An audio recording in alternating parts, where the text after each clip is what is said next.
Hello everyone, welcome back to my channel. If you're new here, hi, my name's Claire and this is Yoli. I make videos all about houseplant care, sharing tips and tricks I've learned over the years to help keep your plants happy and healthy. And very soon I'm going to be getting ready to pack up all of my plants and move them to my new place. But before I did, I thought I'd give you one final houseplant tour. I'm going to show you literally all of the plants I've got in this room here with me, which is about 90% of my collection. So yes, I really hope you enjoy it. Let's get into it.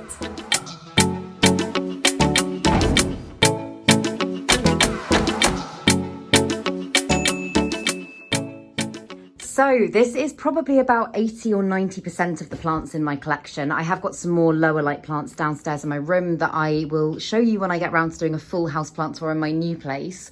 But this is the last time you're going to see this room looking like this for a while. This is the last houseplant tour I'm going to do before I move. So before I start kind of getting everything packed up, I thought I would take you around and I'd show you everything. So where shall we start? Let's start over here in this corner. That's random, but let's start here. So these two here, these are Euphorbia acrorensis. They look like cacti and they're actually not. They're just succulents, but I absolutely love them. I don't have that many succulents. Do I have that many succulents?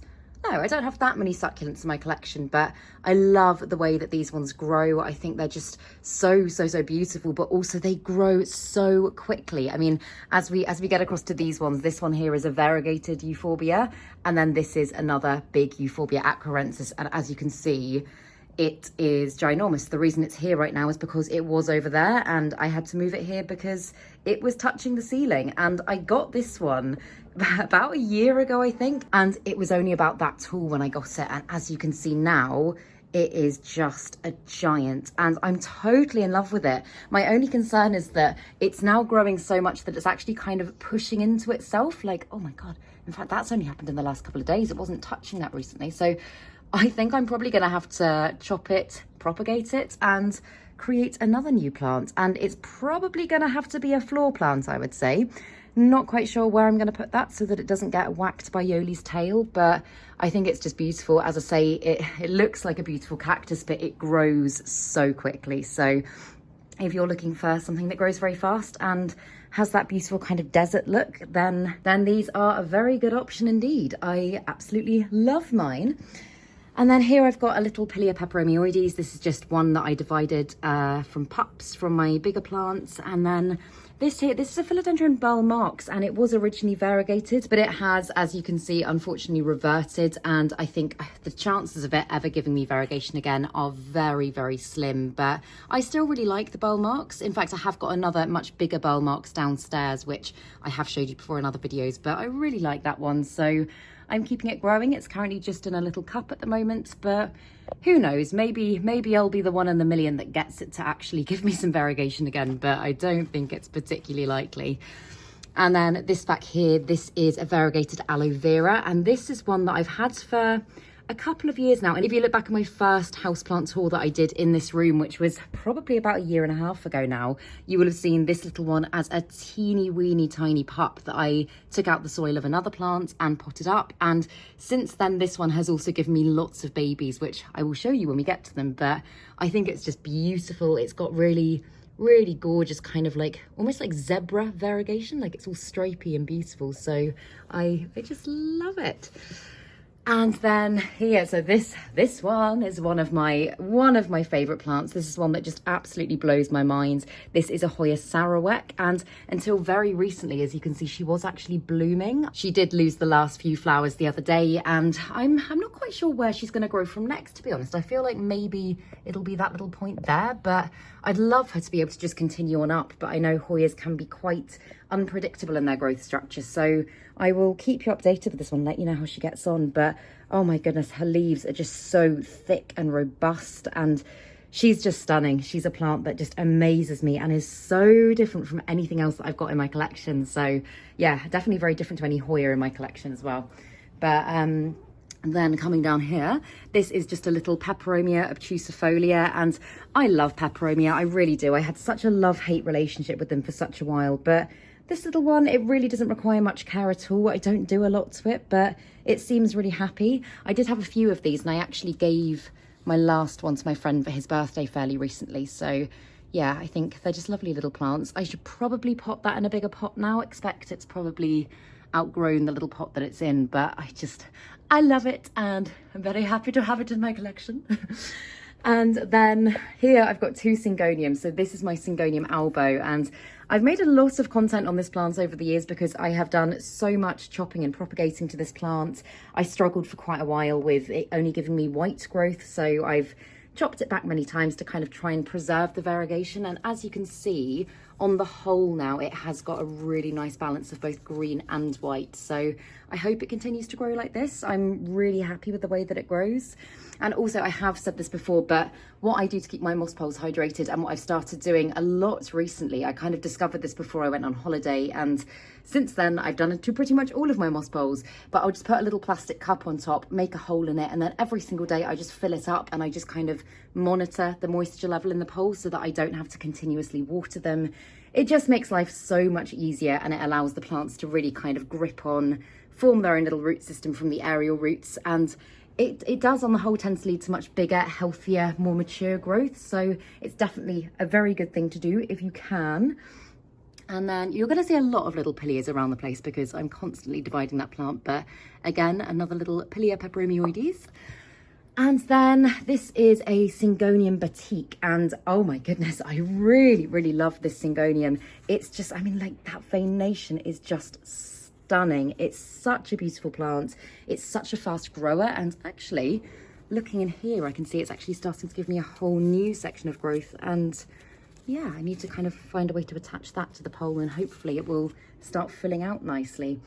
My Syngoniums are really fast growing, and I mean, I only put both of these ones on moss poles, I think a month ago maybe, and they came up to about there when I did, and already, as you can see, she's really grown. I mean, they both have, but I think I'm going to need to extend those poles fairly soon. I might chop and propagate, I'm not sure yet, but yeah, just look at those leaves. Isn't that just stunning? And then I've got a couple down here, and I can't remember the names of either of them. This is, I'm pretty sure it's just a variegated umbrella tree. I'll put all of the names for all the plants on the screen because there's some that I don't know, I've got good relationships, I would say, with most of my plants, but some of them I just kind of don't talk about that much, I don't refer to that much, and therefore I don't really know their names. I've forgotten their names. And this one here, I always want to call it Burrow's Tail, but I know that it's not. I'm pretty sure it's a crassula, but again, is it Crassula Hottentot? That could be Crassula Hottentot. I think it is. I think it is.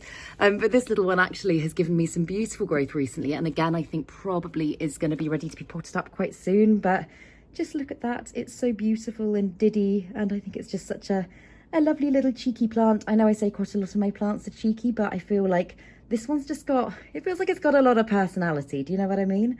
And I feel like if I was to give this a nice big pot as well, then hopefully at some point it would start to tumble down and look really gorgeous. It's done very well in that pot size, actually.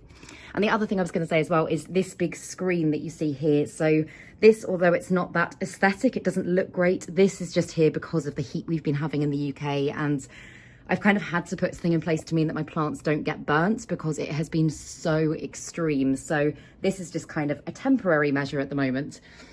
But then coming back here, I've got a Philodendron melanochrysum, and this is one of the ones that I had to take a cutting off and propagate because, oh, what happened to the plant? So this plant, I went away on holiday. I basically took the risk and watered it before I went because I was worried that it wouldn't survive, and it got root rot. It was not the best decision, but this is one of the little propagations, and on the whole it's doing okay. You can see some of its leaves have been a little bit deformed, which sometimes just happens at first when you've got a new cutting and it's just kind of adjusting. But this is one that I've got actually in pure pon, and I have very mixed feelings about pure pon, to be completely honest. I know a lot of people use it and have a lot of success with it, and I mean, this one seems happy, and it does mean that your plant care is very low maintenance, but I just don't really like not being able to monitor the roots that much, and it kind of scares me a bit. So this is kind of an anomaly. I've got a few, as you'll see, I've got a few plants in pon, but the majority are just in soil, and I personally really like soil. I feel like I know it very well, and I feel like I can kind of get a better overview of where my plants are at when they're in soil and kind of monitor it a little bit better. But yeah, we will see. And then again, another little Pilea peperomioides, classic. You're going to see a lot of them, as I say.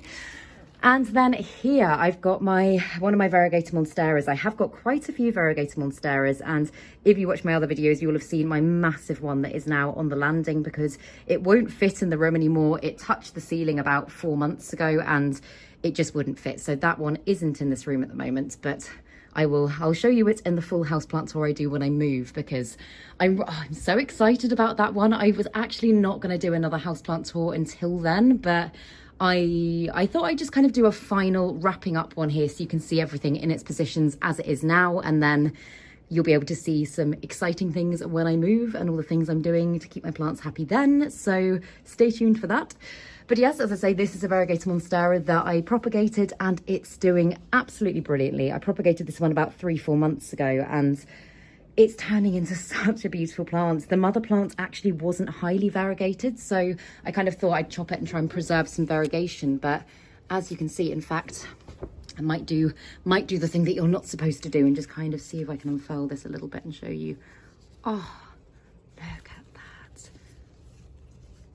Oh, I don't want to push it, but yeah, you can see it's got some beautiful variegation there and some lovely secondary fenestration as well. And oh, it's just stunning. I really don't think you can beat a Variegated Monstera. I am absolutely obsessed with it, and I honestly could. I know I say this about a few plants that I love, but I really could fill my home with these. I think they are just magical, beautiful plants. And again, as I say, I'm using the cup thing to keep the moss pole hydrated, and it is starting to grip on nicely. It is starting to form its own little root system in there. So it is a very good thing to do for your plants. And then, oh, okay, missing little ones down here. This is pretty sure it's a Calancho. Again, it's one I really don't do much to. I will have to look up the name of this because, is it a Calancho? I don't know. I'm not sure. But it's got beautiful bluey leaves and I don't have a lot to say about it, to be honest. It's just kind of there and I don't do a lot to that plant. I don't care for it very much. I was going to say as well, if you watch my other videos, you'll know I make pretty much all of my plant pots as well. I've made a video on how I do it, but it's just, I think it's really fun and it's kind of sustainable. Oh, sorry, I've got a hand cramp. Might have to switch hands. But yeah, it's a very sustainable way to do things. It also is a lot cheaper than buying pots and stuff like that. So a lot of these ones are ones that I have revamped over the years. But yeah, then here I've got my Alocasia zebrina, and oh my goodness, I love this plant so much. I think those stems are just the most beautiful thing in the world. They're just so unusual and I just think it's such a gorgeous plant. It's one that actually really isn't very expensive nowadays. You can get hold of these ones quite cheaply, and it's a plant that I feel like, maybe I'll do a tally as I go around, but that is one plant that I think everybody should have. I've got a few that I feel that about, but this one is relatively easy to care for. As I say, not expensive to buy, very fast growing. In the time that I've had it, it's given me a lot of new growth and it's just so unusual. I mean, also if you kind of go beneath it and look up at it, which you might not be able to get the full effect of here, but it just, I think it just looks stunning. I think it's gorgeous and yeah, I love it. And then next to it, I've got a little Philodendron silver sword. And I didn't realise actually, but when I was at the Rare Plant Festival recently, which I did make a vlog video about, but when I was there, I was asked to do a talk with Memo and Cheryl. And Memo said that apparently, oh my goodness, whoops, can't see what I'm doing. Memo said that apparently this plant is in the wild almost completely extinct, and this is kind of the way that it's cultivated nowadays in people's collection as houseplants, which is quite a scary thought, and it just kind of makes you think, okay, right, everybody really needs to appreciate this plant and make sure that it survives and continues to propagate it and all that sort of stuff to kind of keep it going. So that's something I wasn't aware of, and it now makes me even more honoured to have this plant. And it's kind of, even though I did love it beforehand, it's kind of given me a newfound respect for it. So I'm going to be very, very careful with that plant, but I just love the colour of it. I mean, I think it's probably my bluiest plant. Like, as you can see, if I kind of take it out and hold it up to the light, you can see, look at the colour of that. Isn't that just beautiful? So yeah, I'm so excited for this one to get really big. I know I've seen a few that are just absolutely stunning, and their leaves, they develop this beautiful, beautiful shape, kind of much longer when they grow to maturity, and I'm so excited to see it in that one. And then here, so this is the Alocasia what am I talking about? The Alocasia Green Dragon? Green Shield, that's it, Alocasia Green Shield. And this is one that I got from my friend Emma, who's good growing on YouTube, and she gave this one to me. She was clearing it out of her collection, and I think it just kind of fallen out of love with it a bit, and I said that I would happily take it off her hands. And in the time that I've had it, it hasn't done a huge amount. I know it's just been adjusting to its new environment and getting used to life growing upwards, because the position she had it in before, it was very much growing down towards the light beneath it. And so I have staked it, but as you can see, finally it is starting to give me a little new leaf. And if I lift it out here so you can see, it's got some really, really nice roots. Like, look at that. It's currently just in sphagnum moss, and I think I will transfer it to soil at some point. I just wanted to kind of create a nice humid environment for it to kind of start adjusting to my home, and it's done really well. I'm really happy with it. So yeah, and then I've got a little spider plant propagation behind it. That's not particularly exciting. I, again, have got a lot of those on the go because my spider plants are having all the babies. But then here I've got my Philodendron Brancianum, and this is another beautiful silvery plant that I am absolutely in love with. And I think the variegation on its leaves is just stunning. I don't know, like, I've got so many plants that just really blow my mind because they don't quite look real. And this is one that I really do feel that about. I think it's just so gorgeous. And I know you can have them as hangers, but my aim with this plant, I know you can't really see it, my aim with this plant is to achieve some really big growth. I want to try and get the leaves as big as I possibly can. So hence why, again, I've got it on a pole, but I think it's just stunning and I'm in love with it. And then coming up here, I was going to say, I know I did do a hanging plant tour a while back, and if you watch that, I think it will be quite interesting for you to see what's changed since then, because I'd only just started getting a lot of my plants into hangers at that point, and I've got a lot more in since then. And they've given me some pretty insane growth. So I'll start at the top here. So this is my variegated string of pearls, which, oh my goodness, has filled out so much since I last showed you it. I propagated this one from cuttings and it was doing okay. It was just a little bit leggy. It wasn't that full. So I chopped it back again in a video and I tried to create a much fuller plant. And I think finally, it is working. It's starting to fill out. So I'm really happy about that. I do love the string of pearls, and I know it's not a particularly rare plant. And I mean, even the variegated variety is quite easy to get hold of nowadays. I just think it's amazing. I love the texture of it. And I think once you get the hang of what it likes and you learn that overwatering is the worst possible thing you can do with this plant, then it is actually very easy to care for. So I'm obsessed with it. And then here I've got a little Raphidophora tetrasperma, which I'm not quite sure why it's in a hanger, to be honest. It's not conventionally a hanging plant, but I think I just wanted to pot it up quickly, and I had this kind of pre-made from another plant, if I'm right in saying that. I'm not sure. But yes, I put it in the hanger, and at some point I will probably take it out of the hanger, but for now it's doing well there and it seems fairly happy. And then next to it, oh, this is another bluey plant that just blows my mind and has got so long, it's crazy. This is my Hoya croniana Super Silver, and as you can see at the moment, her leaves are a little bit they're a little bit floppy. I have just given her water because it's been so hot in this room, and to be honest, she is ready for a repot. Like, she absorbs the water very, very quickly, hence why she is looking a little bit floppy and not as full as she could. But she's such a beautiful plant, and I mean, every single one of her leaves is so different. Like, they're really beautiful and splashy, but some are slightly darker and splashy, and then she's got some like this one here that's kind of like a little half moon leaf, but she's just beautiful. And I am sad that I'm not showing you her when she's a bit plumper and healthier, but you've seen her before in other videos if you watch my videos. She's just the greatest plant. Also, sorry, this is a very squeaky sofa I'm standing on. And then here I've got my Epipremnum Orion. This is a golden pothos. This is one that I propagated from cuttings many years ago now. I say many years ago, probably about 2-3 years ago, and it has grown a huge amount in the time that I've had it. It goes more or less all the way down to the floor now. It is a very big full plant, and I just don't think you can beat a pothos. I absolutely love pothos plants, and this one, it just, I don't know, it's got really subtle, beautiful variegation. Like, look at that, isn't that just gorgeous? But it's so easy to care for. It is so fast growing, and one of the things I want to do with this plant, or actually a few of my vining plants when I move, is I really want to train them to start kind of climbing the walls, because I think that looks so pretty. And at the moment, at my mum's house, she definitely would not let me do that. It's amazing actually how much she has let me keep here, and I am so incredibly grateful to her for that. But yeah, for the time being, this is what she's doing, and she's growing really healthily. I was going to say, you will see some of the leaves here have got, I mean, this is actually just like watermarks. I know it looks like something fungal, but there's a few plants with that. I tried a new misting spray recently and did not get on very well with it, and it left these horrible marks all over the leaves, which, I mean, I can just kind of wipe off, but I haven't got around to doing it on all of them yet. So yeah, that is what that is.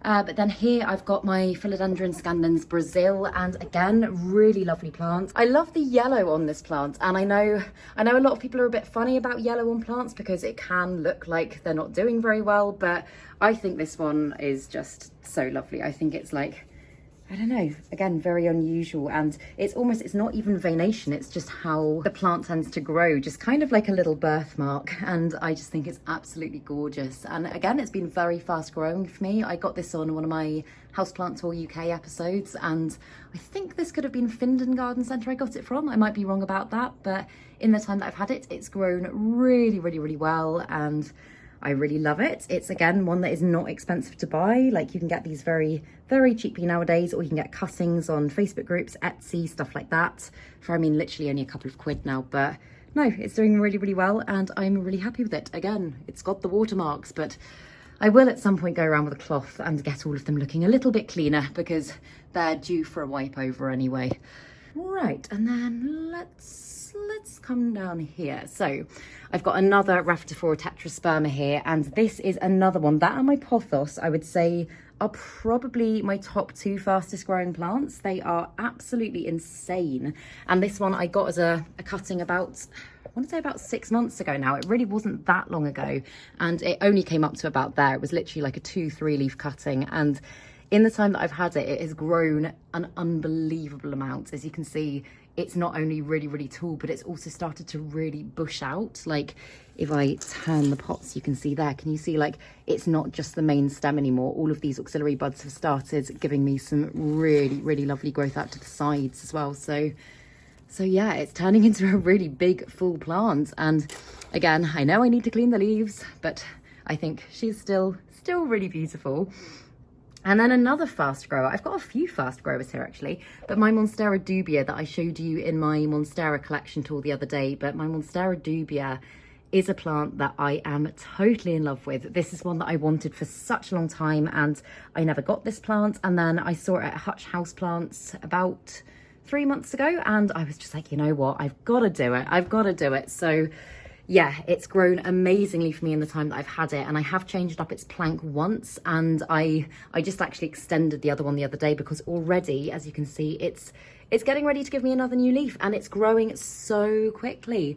And as you can tell, if you look at the bottom of the leaves, with each new leaf, it is just getting bigger and bigger and bigger. And like, hang on, if I move this over, like, look at the size of that leaf there. Isn't that just beautiful? And I'm really hoping that maybe at some point it might start to fenestrate. It might start to give me some of those beautiful kind of iconic Monstera splits, but I'll keep you updated with that, because if it did, I would just be so happy. But yeah, it's on a much taller plank now. This plank is actually, it's about the same height as me, so I feel like it's got, I was going to say a long time before I'm going to need to change that plank again, but considering the rate at which it's growing, maybe it won't be that long. I don't know. And I did say this in my Monstera video as well, but what I do in order to kind of train the vines and keep them nice and central is I'll just use a little pin so that I can kind of help to guide them, because as you can see there, it's starting to grip onto the plank, and before those bits kind of solidify and are impossible to get off the plank, what I'll do is I'll just use a pin to guide it. So yeah, I tend to do that with most of the new growth. So when this one starts putting out a leaf, I'll do the same, just to kind of try and keep it central, because otherwise it might start going up the plank really nicely, and then before you know it, it'll be like whoop and go around to the back, and you won't be able to see it anymore. But yes, I'll do the other two here, and then I'll go back to the hanging plants above. But This is an Anthurium magnificum, and this is one, I mean, actually these two plants here, but starting with the magnificum, these are both ones that I got from my friend Emma again when we did our little plant swap video, and I am totally in love with this one. I know it did come with quite a few damaged leaves, and to be honest, it really doesn't bother me. I still think like the structure of the plant and the veination and how dramatic it is just so pretty. Emma was so sad about this leaf because this one had literally just unfurled when she brought it across to me, and it got damaged on the train. It was in a bag of hers and it got slightly damaged, but it doesn't really bother me. And actually down here, it is giving me the first new leaf that I have had from it in the time that I have had this plant, and I'm so excited. I think it's going to be so beautiful. So yeah, it'll be nice to see this plant starting to look a bit fuller and healthier, because although it looks healthy now, bar the damage, it just, I don't know, it needs to fill out a bit, I think. So I'm really excited that it's giving me some new growth. And then this plant here, so this is kind of a mystery plant. So Emma again gave this one to me, and she got this one as an Epipremnum skeleton key, and as you can see, the leaves have just, I mean, it does not look, oh, they're dusty as well. It does not look like a skeleton key at all. And it hasn't kind of fenestrated or started giving me that kind of iconic skeleton key shape yet. So I'm a bit baffled as to what it is. It almost looks like an amplissimum or something like that. If anybody has any theories, then let me know down below, because I am just totally unsure at the moment. But it's growing really nicely. It seems very happy. So I'm just going to kind of let it keep going and see if eventually it does anything. But yeah, from what I can see, it doesn't look like a skeleton key, but we will find out. And then moving back up here, this is a Rapsilus bachyphora. This is one that I've had for a while. I got from the rescue shelf at B&Q a while ago, and it was not looking good at all. And so I kind of rehabbed it. I treated it for root rot, and nowadays, in fact, look at that thick section of growth there. Whoa. But yeah, nowadays it's looking really full, really healthy, and I really like it. I just, again, love the texture of that plant. I don't know, it's just really unusual. I love how its new growth comes in very kind of pale green, and I don't know, it almost looks like a pom-pom plant. I think it's just really cool. And again, really easy to look after, which is always good. And then here I've just got one of my Scindapsus plants. And for some reason, I don't know why, I can never remember the exact name of this plant. I think it's just an exotica, but I was sold it as something, and then it turned out to be something else. And I've never really remembered the name of it. So I'll put the name on the screen, but it's again got the lovely bluey silver leaves. I love this kind of speckly bits on it, and I just think it's so beautiful. Its leaves are also just so soft and velvety, and I just think it is such a stunning plant. It also, since I've had it in this spot, has given me some amazing growth, because I know these plants, a lot of people say they're actually quite slow growing, and I think that's just because people don't keep them in the right conditions a lot of the time, because this one here has grown an insane amount in the time that I've had it. And I've also chopped and propagated this plant multiple times, and it's done really well. So I'm really happy with how it's growing, and I think it's just beautiful. And then next to it, this is a Hoya Crimson Queen, and this one again has done amazingly. I got this one as a very small cutting, and I know she probably does need trellising now, but as you can see, she's grown really well for me. And the thing that I love about the Crimson Queen is that all of the new growth comes in this kind of really beautiful pinky colour that then fades to kind of that colour. I've got a completely kind of full moon leaf there. As you can see, it kind of, yeah, fades to this lovely yellowy white variegation. But I love the way this plant grows. As I say, she desperately needs a trellis because she is looking for absolutely anything to climb at the moment. Sometimes if I don't take this plant down off her little hanging bit for a few days, I'll come back and she's just kind of wrapped herself around the other plants because she really needs something to grip onto. But yeah, just look at that pinkiness. Isn't that just gorgeous? I really love this plant. I love so many of my Hoyas. I love all my Hoyas, to be fair. And this one again will definitely need a repot soon. This is the pot that I potted her up in when she was still like a 2-3 leaf cutting, and that was obviously a little while ago. That was a good few months ago now, so she's definitely ready for a repot. So it's on my ever-growing list of things with plants that I need to do and have not yet got around to. But then here, this is my Pothos Marble Queen. Oh, vine coming back already. This is my Pothos Marble Queen, and such a beautiful plant. As I've already said, I do love a Pothos. I think they are the greatest plants. They're cheap to buy, they look gorgeous, they're really fast growing, and I'm just really impressed with how this one's growing. Again, this is another one that definitely needs a repot. And besides having a look in the pot and kind of seeing how compact her root system is, I can also tell that she's ready for one because her growth is actually getting smaller instead of bigger. And technically, if she had all of the nutrients and all of the space to be able to kind of breathe in the soil, then her growth should technically be getting bigger. So again, I must repot this one soon, but I think she's just so pretty. I love her variegation. I think, I've said this before, but I think she kind of looks like quite a rare plant, but she is one that is very, very easily accessible. I think my one probably cost about £6 when I first got her, and she is a very fast grower, so one that I would highly recommend. Pothos, as I said, would definitely recommend any plant collector if you like vining plants and you want to kind of create that lovely jungly vibe to get some Pothos plants because they are just fantastic. And then I've stepped off my chair, but I'm going to look up at this one. This is my Fishbone Cactus, and I adore my Fishbone Cactus so much. I wanted this plant for ages. Again, it's not a particularly rare one. It's really easy to grow, and I never got it. I didn't get it for ages, and then I saw it. Where did I get this one? I was going to say I saw it at a garden centre, but I actually have a feeling I ordered this one online. But when I got it, it was quite a small little baby plant, and it has grown. Hang on, let me get back up on my chair.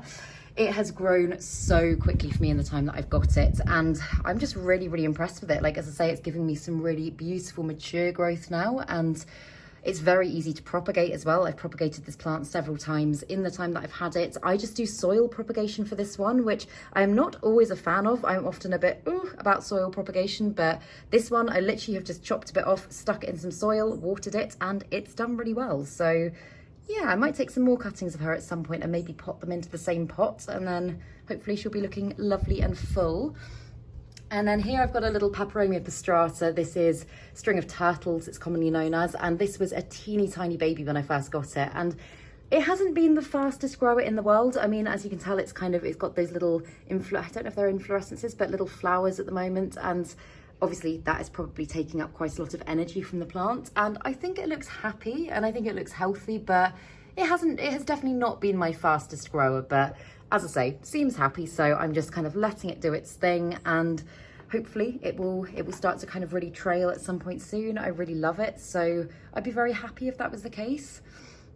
And then next to it, so my Hoya crincolate, this, I mean, looks very cobwebby and neglected at the moment. This is a plant that actually was neglected. So this is one that when I went away on holiday, if you watched my prepping plants for holiday video, you will have seen the system that I put in place for my mum who was looking after my plants. And I stupidly completely forgot to label this plant, and I don't know how it slipped through the net. Like, I gave pretty much every single plant I own a label, and this one didn't have any water for 9 days, and we had an insane heat wave here in the UK. It hit about 50 degrees Celsius in this room, which is too much. And this one, it just, I mean, as you can tell, it's kind of yellowing a bit in places. I think it's definitely savable, and I don't think it looks awful, but it was not in the best way when I got home. So I've still got some major rehabbing to do on this plant, and I think it's probably going to be a case of taking some cuttings and propagating them, obviously giving it a very good dust over and a repot and all that sort of stuff. But for now, that is what it's looking like. And then shall I go along or shall I go down? Let's go down. I was going to say as well, I have got some plants in kind of like rehab zone in here. These are some of my ones that are not doing amazingly at the moment. They've either had pests or fungal issues, or they have just needed to be kept separate from the rest of my collection. So that is what is going on here, and I'm not going to talk too much about them because they are not in this room, and I'm going to try and just focus on the ones in this room. But yeah, like for example, this one has been treated many times recently for spider mites. As you can see, there is still a lot of damage there, and she's not looking as healthy as she could be, and I'm really sad because I love this plant.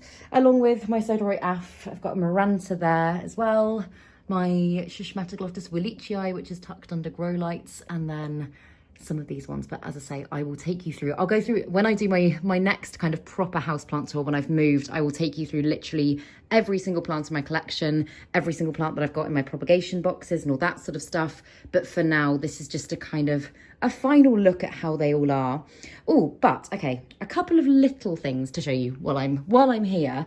So my Soderoy Aff, as you can see, is actually trying to flower. And one thing that I am so excited to do, because my white Princess Philodendron that I will show you shortly is also flowering, I'm gonna attempt to cross-pollinate them and create a really amazing Philodendron hybrid. And from what I can see, and I've done a lot of research into this, from what I can see, I don't think the Soderoy Aff and the Philodendron White Princess has ever been successfully cross-pollinated. I don't think there's any hybrid philodendrons like that on the market at the moment. So I would be so excited to be able to actually do it. I don't know if it will work, but I will definitely be kind of logging that process and showing you how it goes if it works. But yeah, I think this flower is getting ready to open. They only open for about one night from what I've researched. So I will keep you updated with that. I'm really seriously excited. And also it's got a lovely new leaf there. But yeah, very excited about that. And then the other one that I will give you a little show and tell on while I'm here is, whoopsie, this propagation box has got two things in it, and they're two things that I'm really excited about. So the first one is this beautiful plant here. It's a Paeonia pulchra, and again I got this in my little swap with Emma, and it is just so beautiful. And I've only seen these as kind of like hanging plants or trailing plants, and I'm kind of thinking, because if you have a look at the roots it's given me, can you see there? They go all the way down. I'm thinking it might actually be happier on a moss pole, so I am thinking it's probably going to be ready quite soon. So I will be getting that potted up at some point. Just look at those leaves, they're so pretty.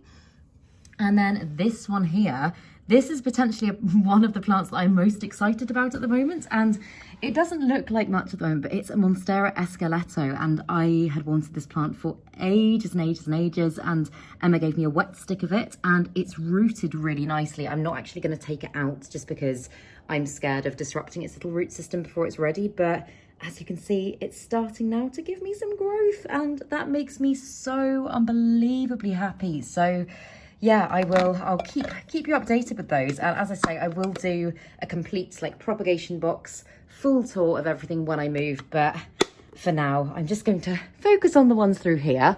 Wow, coming back through here, it has really started to heat up. So I was going to say I'll try and get through this quickly, but I don't think it's going to be that quick. Right, let's come down here under the table. Also, one thing I'm so excited about when I move is that all of my plants won't have to just be squished into little corners.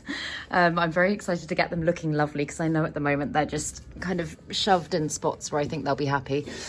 But back here, I've got an Aglonema Silver Queen. I'm pretty sure this is Silver Queen. I've got quite a few Aglonemas, and I am really bad at remembering the names of them, but pretty certain this is a Silver Queen. And I just think it's so beautiful. It is really happy in the spot that I've got it here under the table, because it's a fairly low light plant. It doesn't do very well in direct sun, but it's another one that is super cheap to buy, and I think is totally worth it. I mean, I think it is just one of the most beautiful plants in my collection, and again, looks quite rare. Isn't rare at all. It's just a Chinese evergreen, but I think it's beautiful.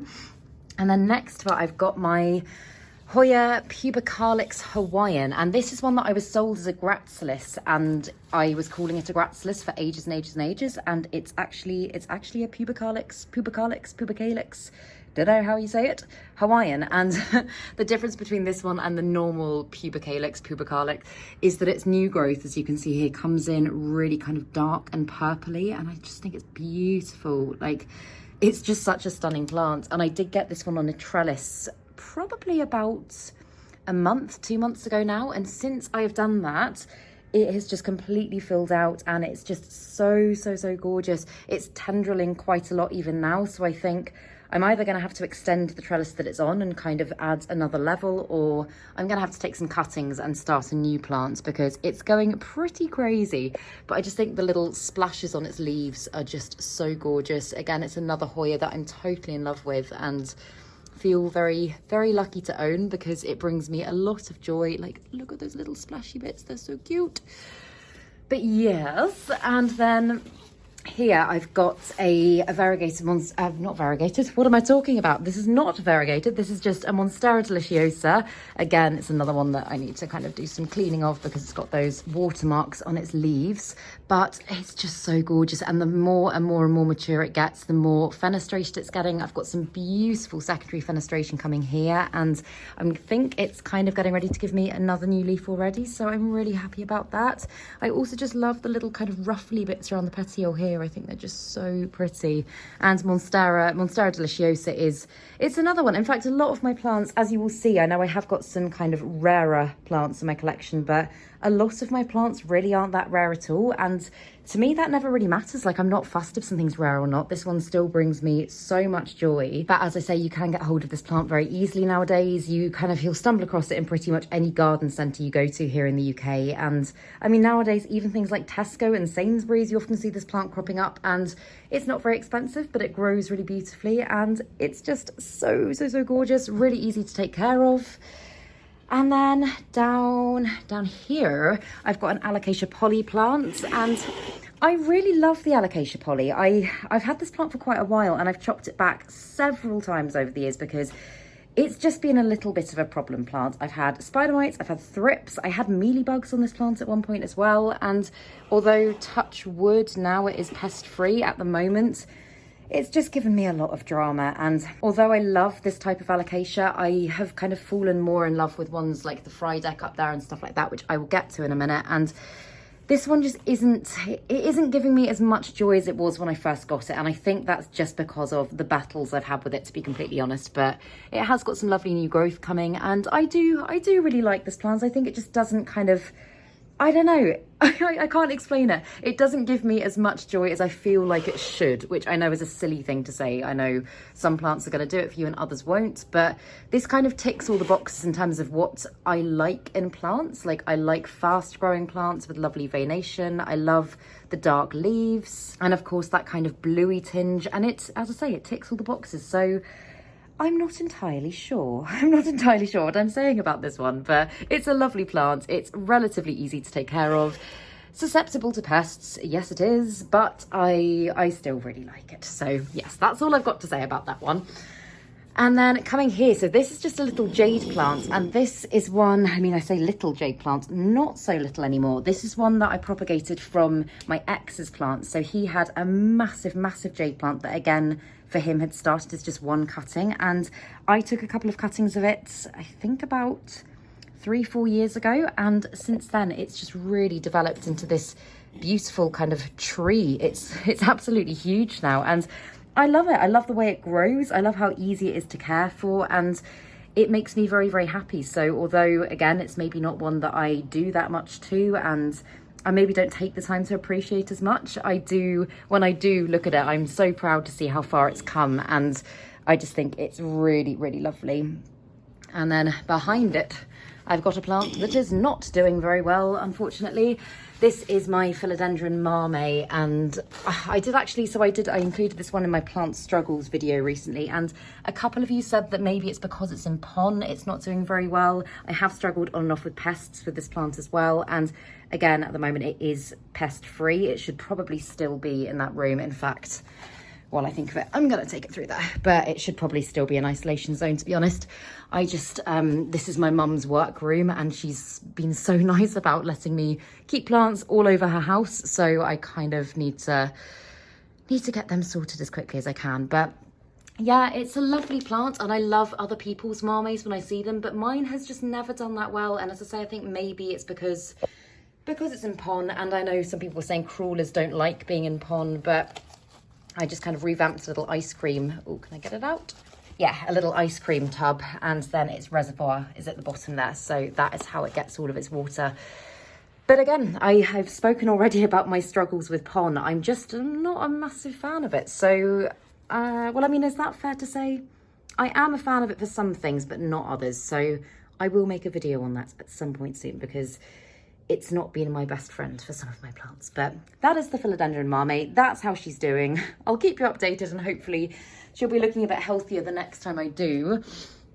And then before I move on, I'll go through these ones I've got at the top, because otherwise I feel like they will get forgotten about. So Here I've got just a normal Hoya croniana, which is growing really well for me. Again, it is a little bit floppy and probably needs a water. It is so unbelievably hot in this room at the moment, but it's just a really beautiful Hoya. I've already showed you my super silver, but I love just kind of like the teeny delicate splashy leaves. I think they're so pretty. This one's actually, as you can see, flowered for me quite a few times already this year, and actually that peduncle almost looks like it could flower again, which is quite unusual, but it's given me some beautiful flowers over the summer, and I just think it's lovely. I think it's such a beautiful plant, and it's very fast growing. I didn't think it would be as fast growing as it has been when I first got it for some reason, but I'm really happy with how it's growing. And although, yeah, it probably would benefit from being on a trellis, it's not kind of tendriling as much as some of my other Hoyas, like that one there, for example, which is just going crazy. So yeah, I really like it as a hanger. I think it does need a repot. Again, I think a lot of my Hoyas are ready for a repot, but for now, that is what she's looking like. The next hanging one along is my Scindapsus argyraeus, and this one is just so beautiful. I love Scindapsus anyway, but I just think the leaves on this one, again, beautiful little kind of what do I always say, fleckles and specks? Specks and fleckles of variegation are just so pretty. And this is one that I got from the plant swap as just, I think it was 2 or 3 cuttings, and in the time that I've had it, it's grown really well for me. And I think I probably should chop and propagate it again at some point, because as you can see, it is kind of, this is one very long vine, and the rest up there is kind of the lovely condensed growth. So I think I probably need to do a chop, do some propagating, and eventually plant it back into the same pot. And then next to it is my Philodendron micans, and this is a plant that I absolutely adore. I love velvet leaf philodendrons. I think they are just stunning, and it's got very similar vibes to plants like the melanochrysum, the Philodendron melanochrysum, but it's a very easily accessible plant. You see these ones absolutely everywhere nowadays, and they're really not expensive to buy. I think I'm right in saying I got this one for about £5. I picked it up from Fermoy's Garden Centre when I went there to do a houseplant tour UK, and I got this one off the rescue shelf, and as you can see in the time that I've had it, it does not look like a rescue plant anymore. It's grown so quickly and is just giving me some beautiful growth. It's got some crazy aerial roots down here, so I mean, to be honest, it would probably benefit from something to climb, again, maybe a moss pole, but I just love it as a hanging plant. I know that's like a much more aesthetic thing and probably not what is actually best for the plants, but I have also got a lot of plants on moss poles, and the place that I'm moving to doesn't actually have that much wall space to have tall plants. It's got lots of space for hanging plants, so it's going to be amazing in that respect, but I'm just a little bit like, oh dear, I'm not going to be able to have too many moss poles because there's not a lot of wall space. You will see it soon. I will show you all the space and everything I'm doing with plants when I move. But then here, and then I'll go back to the ones on the floor. This is a Monstera siltepecana, and I showed you this one in more detail in my Monstera collection tour that I've just done. But I think it's beautiful. Again, I love the kind of bluey silveryness to the leaves, and it's just a really nice plant. Grows really well, and I think it's beautiful. There you go. You can see it goes all the way down. It's another one that probably needs a water. It's definitely due for a water, but I think it's just gorgeous. And then coming back down here, I've just got a little aloe vera plant down here. I say little, it's actually got pretty big now, but it's one that, again, I don't do a lot to. I really don't pay this plant much attention, and the reason it's under a table is just because I had it on the windowsill over there for a while, and it just started to go really red, really sun-stressed, and since I've moved it to a much lower light spot, i.e. here, it started giving me some really lovely kind of bluey green healthy growth again. So it seems fairly happy here, and as you can see in the middle there, it's also got some lovely new growth coming too. My mum always used to have an aloe vera plant in the kitchen, and if either of us ever burnt ourselves or anything like that, she would just break a piece off and we'd use that. And I kind of feel like maybe I'll do that when I move to my new place in the kitchen, but then at the same time, I love the plant too much. I don't think I'd actually be able to break bits off it and not propagate them because I'm weird like that. But yeah, that's that one. And then here I've got a Ficus elastica tinicky. This is such a lovely plant. And again, this is one that I think looks quite rare and unusual and is very easy to get hold of. I just think the colours in this plant are just out of this world. Like, it's just so beautiful. The variegation on the leaves is just so pretty. Like, look at all the colors in that. And then the other thing I love, and I don't know, have I got any new leaves that I could show you? I was going to say it's new growth. In fact, I might be able to, again, technically not supposed to do this, but I might be able to just kind of help this one unfurl and show you a little bit. Okay, so you can kind of see here, can you see? The new growth comes in a really beautiful kind of pinky colour, similar to the Hoya Crimson Queen. I mean, I don't think that's actually showing up very well on camera, but yeah, the new growth comes in a beautiful pink colour and then fades to these kind of almost like army camouflage colours as the plant matures, as the leaf matures. And I think it's just so gorgeous. I'm really happy with how this one's growing. And although I have had some issues with it over the years, again, primarily spider mites, I have suffered a lot with spider mites in this plant. At the moment, she is pest free. She seems to be very happy, and I think she's just beautiful. And then the table. So again, my plants will not always look like this. This is a temporary measure to just kind of keep them up off the floor and mean that my mum is still able to use this room. So where shall we start? Okay, let's start at the front, and I'll move them off the table when I've showed you them. So this is a Caladium lindenii, and this is a plant that I wanted for such a long time, and in the time that I've had it, which I want to say is almost a year now, this is the only growth that it's given me. And I know that these plants can go into dormancy over the winter months. I think mine definitely did. But now that it has started giving me growth, I don't know, it's just not really doing it for me. I don't know why. Like, I think I was expecting this one to be kind of similar to my other caladiums in the sense of it would be quite fast growing and it would give me lots of exciting growth updates, and it just hasn't. So although it's beautiful, it's not one that maybe excites me as much as some of my others. But as I say, I think it's a really lovely plant. It's just quite slow, and maybe at some point it will start doing things. But again, keep you updated. And then I've got a lot of Alocasia fridex. If you watch my other videos, you'll have seen that I recently divided my big Alocasia fridex, which is this one here. And I got lots and lots of babies from it. And I have given some babies away to friends. And the ones that I've got seem to be doing pretty well on the whole. There's a little bit of yellowing on this one here, but I think on the whole, considering it was such a big divide, and I literally took, I think I took about seven or eight plants out of the main pot, it's done fairly well. And the fridex is 100%, I would say probably my favorite Alocasia. I just think it doesn't look real. It almost looks like a cartoon plant. It's just so dramatic and it's just stunning. I absolutely adore it. So I'll just move all my fridex over here for a moment. But I think they're really, really beautiful plants. Just look at them, they're so adorable. I love them. But then behind them, so this is one of three Anthurium clarinerviums in my collection, and I adore the clarinervium. Again, oh, sorry if you can hear lots of screaming. The kids are outside next door.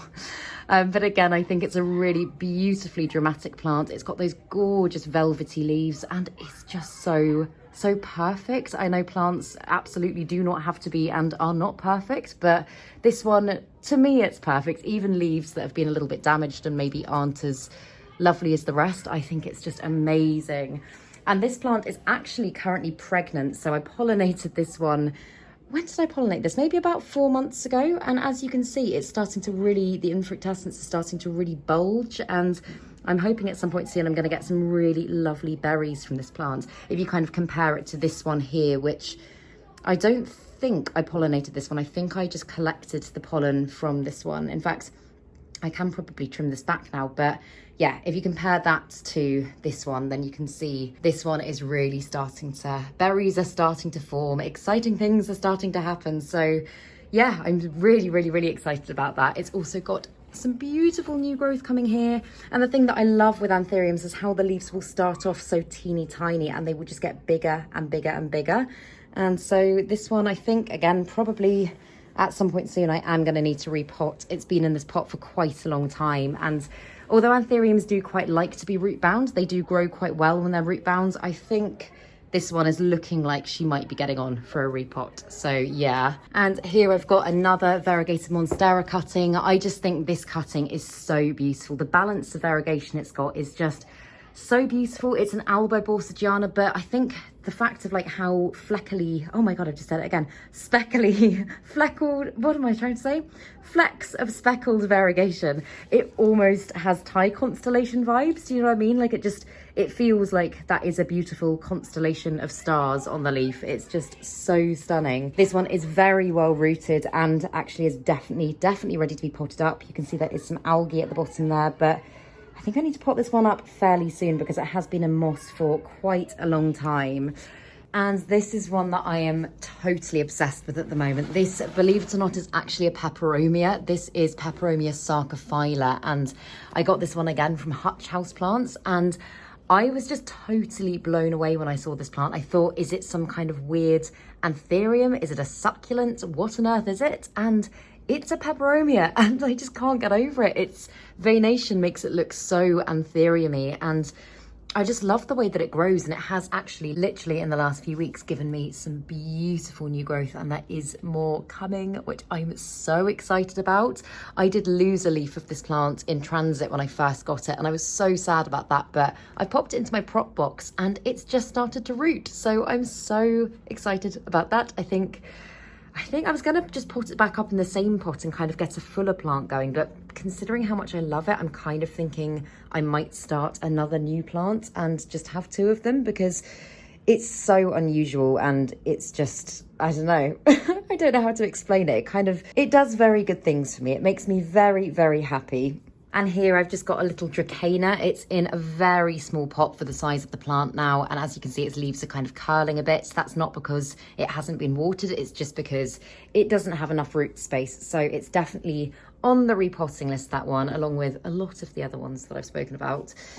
And then this is another one. So this is an Alocasia Pink Dragon, another one that I got from Emma, and it is in pure pon. And she was very adamant that she wanted me to keep it in pure pon because she knows my concerns with pon. And touch wood, so far, it's doing really well. It's got a lovely little new leaf here, and it's an Alocasia that I've never had before. I feel like I'm still kind of getting to know it because I haven't had it for that long, but it's got beautiful kind of pinky stems, and I think it's really, really pretty. So yeah, that is a pon success story for the time being. And then back here, this is a Philodendron Splendid, and this is a plant, again, it's got the, I really need to give all the leaves a really good wipe, but you can still get the effect of it. It still looks gorgeous. This is a Philodendron that I wanted for such a long time. It is a hybrid plant. It's a cross between the Melanochrysum and the Verrucosum, and I just think it's just stunning. It really doesn't look real. It's got those beautiful, beautiful velvety leaves, and when they catch the light, they just look gorgeous. And I got this one at the plant swap again from Memo, who's Houseplanty Goodness on YouTube, and he very kindly gave this to me. He knew how much I wanted it, and it's grown really well for me in the time that I've had it. And as you can see, as it continues up the moss pole, its growth is getting bigger and bigger and bigger. Look at that new leaf there. Every new leaf on this plant just makes me so excited. It's one that, yeah, I've got a few in my collection that I kind of look at them and I still can't believe that I own them. They don't quite feel like my plants yet because I've kind of idolized them for such a long time, if that makes any sense. And this one's only been in my collection for about 4 months, and I'm still kind of pinching myself that I've got it because I totally adore it. And then here, I know this is a very random order I'm doing everything in. I'm just kind of trying to create some space as I go. But this is a Philodendron gloriosum, and I got this one from, this was an import plant. This was either Green Spaces ID or Arrowhead Market. I think this was Green Spaces ID. And I had never had this Philodendron before. It's one that I had wanted for ages, and I absolutely love. It seems to be growing pretty well for me. I actually started it off in pon, and again, it wasn't getting on very well. It gave me this leaf here that, I mean, it doesn't look awful, but it's just got a kind of almost like fluorescent yellow tinge to it. And I kept thinking the leaf was going to die back, and it hasn't. So it just wasn't very happy in that substrate. So I've now got it in a combination of, what's this in? This is just houseplant soil. It has got a little bit of pon mixed in there, perlite, coconut core, and orchid bark, I think off the top of my head, that's what I put it in. But it has just given me this beautiful new leaf, and I feel like it is, I can just kind of tell already, I feel like it is a lot happier in its new environment. It is also a crawler, so it's crawling in 2 butter boxes at the moment that I decorated and stuck together, and I think it looks like quite a pretty little planter. I mean, I also don't know the colour scheme for my new house yet. I just want to keep everything fairly neutral for the time being. Then if I want to add more decoration to my pots further down the line, then I can do that. But yeah, it's a lovely plant and I'm super excited to see it grow. I've heard that they can be quite fast growers, and I think just because mine hasn't been totally happy in the time that I've had it, I haven't found it to be that fast yet, but I'll keep you updated with it and hopefully it will continue to do well. And then, so here, this is a Philodendron ernestii, and this is a plant that I know I'm saying I love all of them. That's what I apparently do in all my videos. I really do love this plant. It's one that's grown really well for me. I've chopped and propagated many times, and it's got, can you see, like down there, the most gorgeous, like little ruffly petioles. This might be a better one to show you actually. Yeah, just look at that. I just think it's absolutely beautiful. And I love the kind of like the abs of the plant. Like it's a really delicate but also really beefy philodendron, if that makes sense. But yeah, you'll also see when I get to my cabinet section of this tour, I'm propagating quite a few sections of it at the moment. And my plan at some point is to get a really full mature plant going and getting it on a moss pole, because at the moment I'm just using a chopstick and it's definitely not the best thing for it. And I know that it wants to be able to kind of grip on and probably give me some lovely growth. So that is just a temporary measure. And then here I've got a begonia. This is Begonia albopicta. And to be completely honest, I'm not usually a begonia person. I think they're beautiful plants, but they just, for some reason, don't usually do it for me. And I've kind of cleared a lot of begonias out of my collection over the years. But this one, I saw this and I was like, oh my goodness, I must have it. It's just so pretty. And I love the little polka dots on all of its leaves. And also if you look at the tips of the leaf, it's almost like they've just been dipped in silver paint or something. It's just such a gorgeous plant. I was going to say as well, I know that the time of day I'm filming this now, the table is getting some sunshine. The majority of the day this side of the room, hence why a lot of my plants are on this side of the room, doesn't get any direct sun at all. It's just that it's about 5:30 in the evening now and the sun moves around. It's a lot gentler, so they can cope with this, but otherwise there's a lot of plants here that I would not recommend on the whole to get direct sun.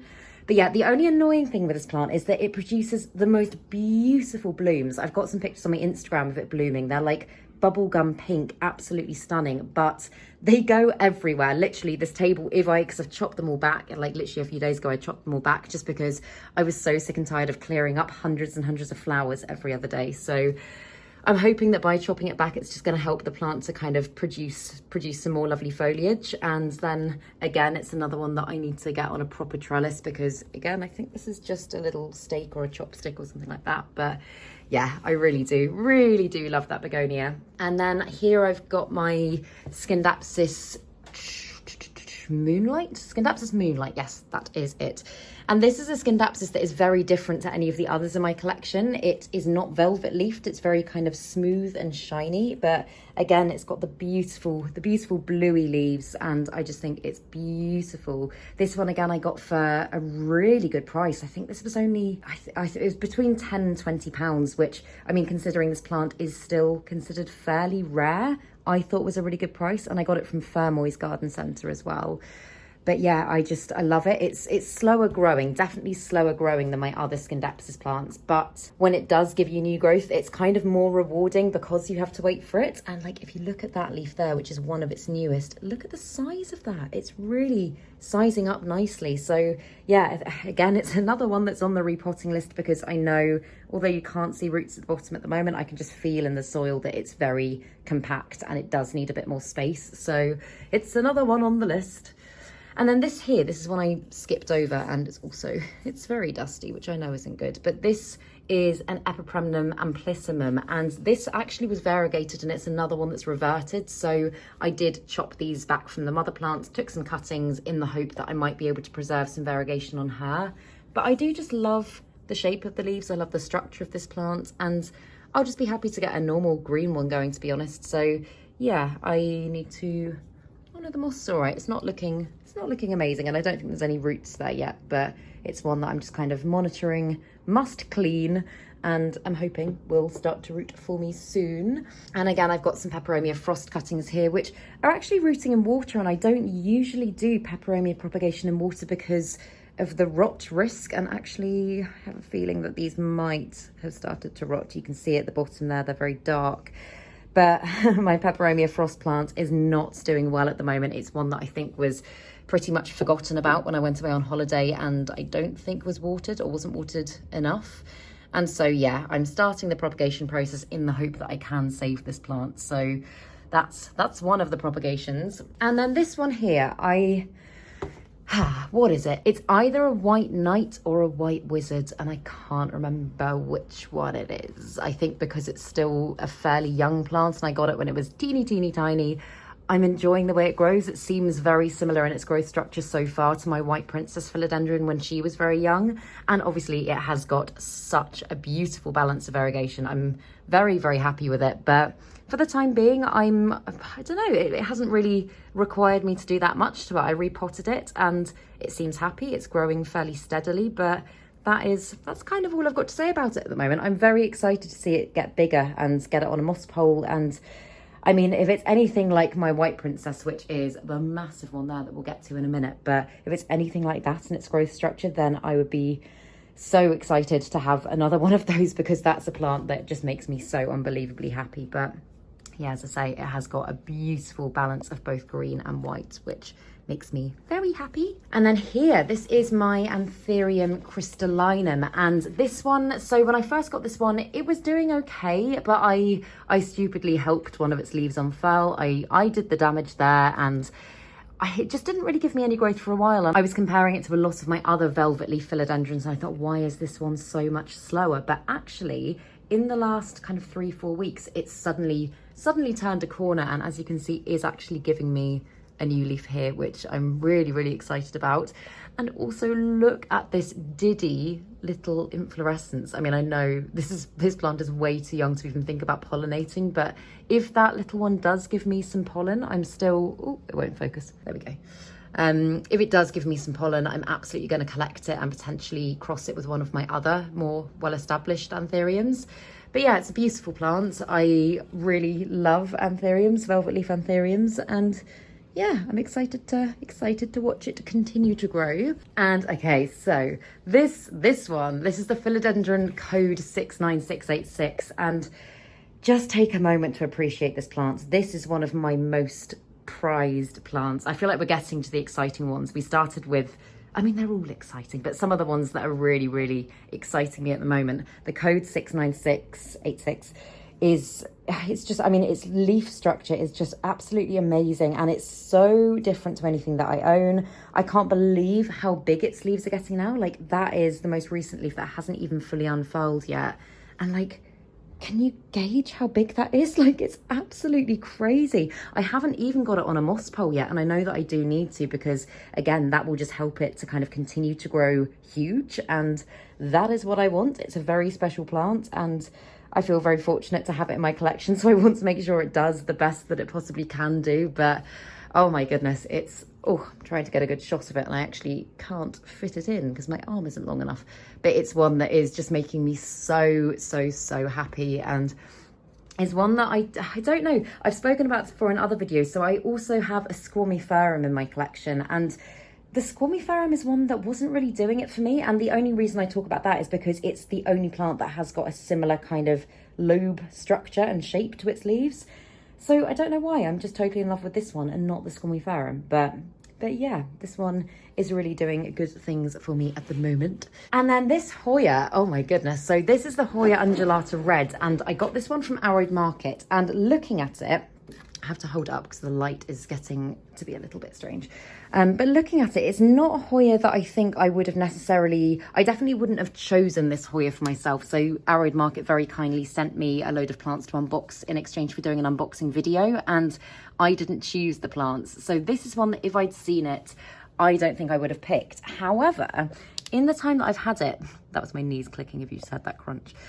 But in the time that I've had it, I have grown to absolutely love this plant. I just love, like, these little leaves here. They were only about that big a couple of days ago, and in a few days' time, they will come up and kind of be as big, if not bigger, than these ones. And it's variegation, it's little speckles. They're almost kind of purpley, and I don't think I'd ever really seen this as much on any other plants. Like, look at that. And yeah, you can't get a full effect of the colour, because when I first got it and I saw it, I almost thought, oh, is that plant a bit damaged? Is it looking a bit unwell? And no, it's just a weird little kind of khaki polka dot plant, and I think it's great. So yeah, I'm really excited to watch this one grow. And this one is one that has definitely made me get into obscure, weird Hoyas more, and you'll see a couple more in my collection as we go around. But I've really found a love for very strange, unconventionally beautiful Hoyas, and this is the one to thank for that. So yeah, I really love it.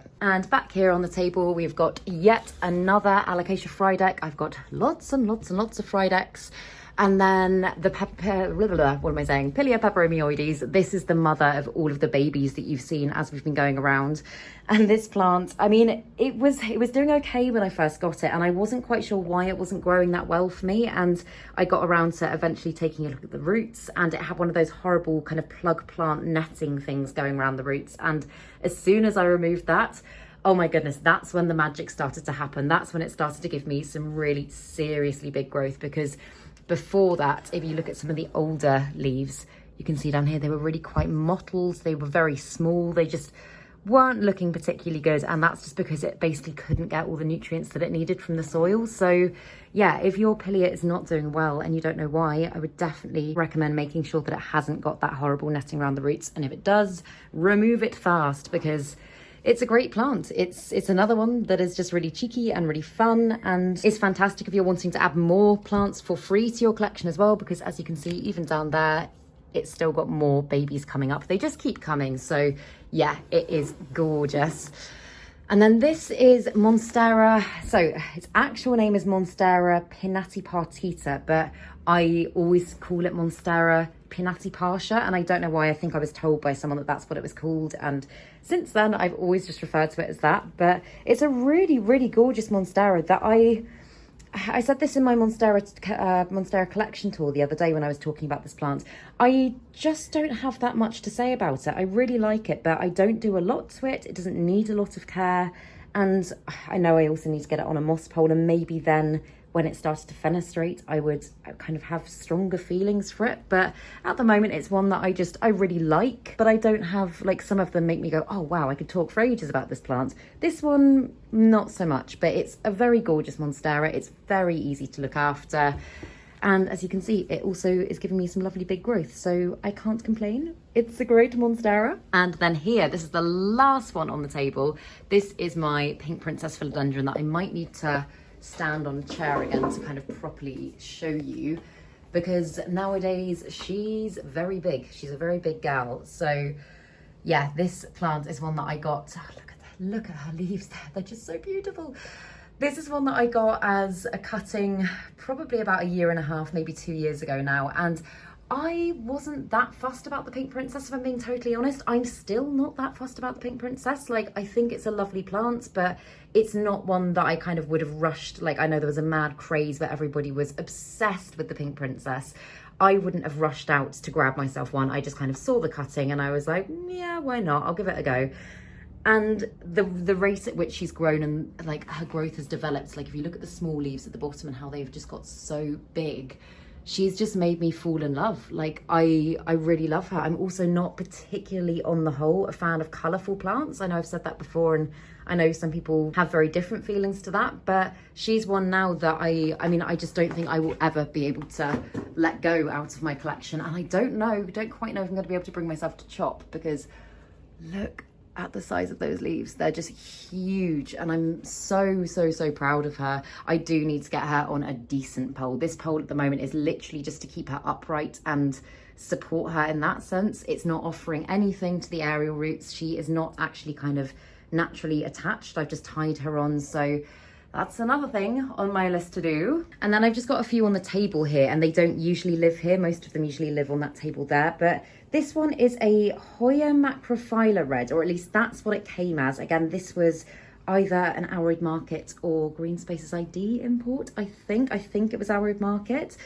And I just don't think it's a macrophylla red. Like, the back of the leaves kind of have a bit of a reddy tinge to them, but when you Google this plant, it looks nothing like anything that comes up. So if anybody has any theories, please do let me know, because I would love to know what it is. I think it's gorgeous, but I just don't know enough about the actual type of Hoya.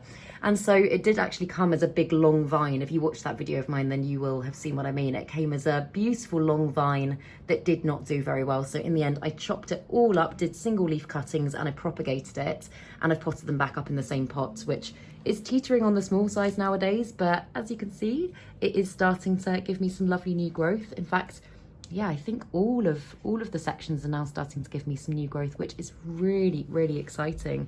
I'm just, yeah, very intrigued as to what it actually is. So please do drop me a comment if you know, because I would really like to know.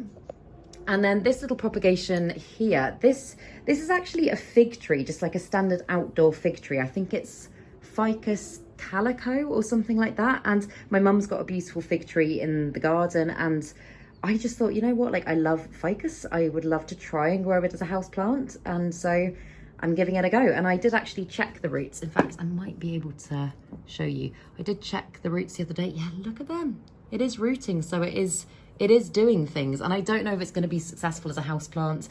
If not, it'll go on my balcony at my new place if it survives. But yeah, it's just kind of a little experiment, and so far so good. It's been in moss for a couple of months now, I think, and it hasn't died off. So although it's not propagating maybe as quickly as I thought it would, it's not the end of the world. I'm fairly happy. And then this is, I think this is a prickly pear cactus, and this is one that I got from Wilko's many years ago. And I mean, it's doing okay. It's doing okay. It's just, I don't know. It's just, I mean, I'm not on the whole the biggest, what am I saying? The biggest fan of cacti, and I think it's pretty. I think it's nice, and I still look after it, and I still kind of, I don't know, water it and do all the things that you should do, but it's not one that brings me the most joy. So actually, I think if when I move, I do have to have a little bit of a clear out of plants, I will probably be giving this to someone that would appreciate it more, because it's not often that I fall out of love with plants, but when I do, I just don't, that when there's people that want it more, it's not, I don't know, you don't need to keep things if you don't want them, do you? So yeah, I think that's probably what I'll do. And then, hang on, let's go round under the second bit of the table. So down here I've got two more Aglonema plants that, again, I can't remember what type they are. I'll have to have a look, and I'll put the names on the screen, but I've had them for a while, and again, I just think Aglonema is beautiful. I think like the variegation on those leaves makes it look really unusual, and as I said before when I was talking about the Silver Queen, they're really not very unusual, and they're very easy to come by, very easy to look after, and don't require a huge amount of care. Again, they don't also require lots of light, so hence why they're under the table. But this is the other one, and it is, I mean, this one keeps trying to flower for me, and although yes, you can just let them flower, I don't really know anything about Aglonema pollination, so I've never tried that. But although yes, you can let them flower, a lot of the time it just kind of takes away a lot of the energy reserves that the plant needs to push out some lovely new growth. So on the whole, I tend to chop the flowers back, but yeah, it's just gorgeous. Like, look at that. It's almost like, I know I said this earlier about another plant, but it's almost like army camouflage print. It looks absolutely amazing. So yeah, I adore that one.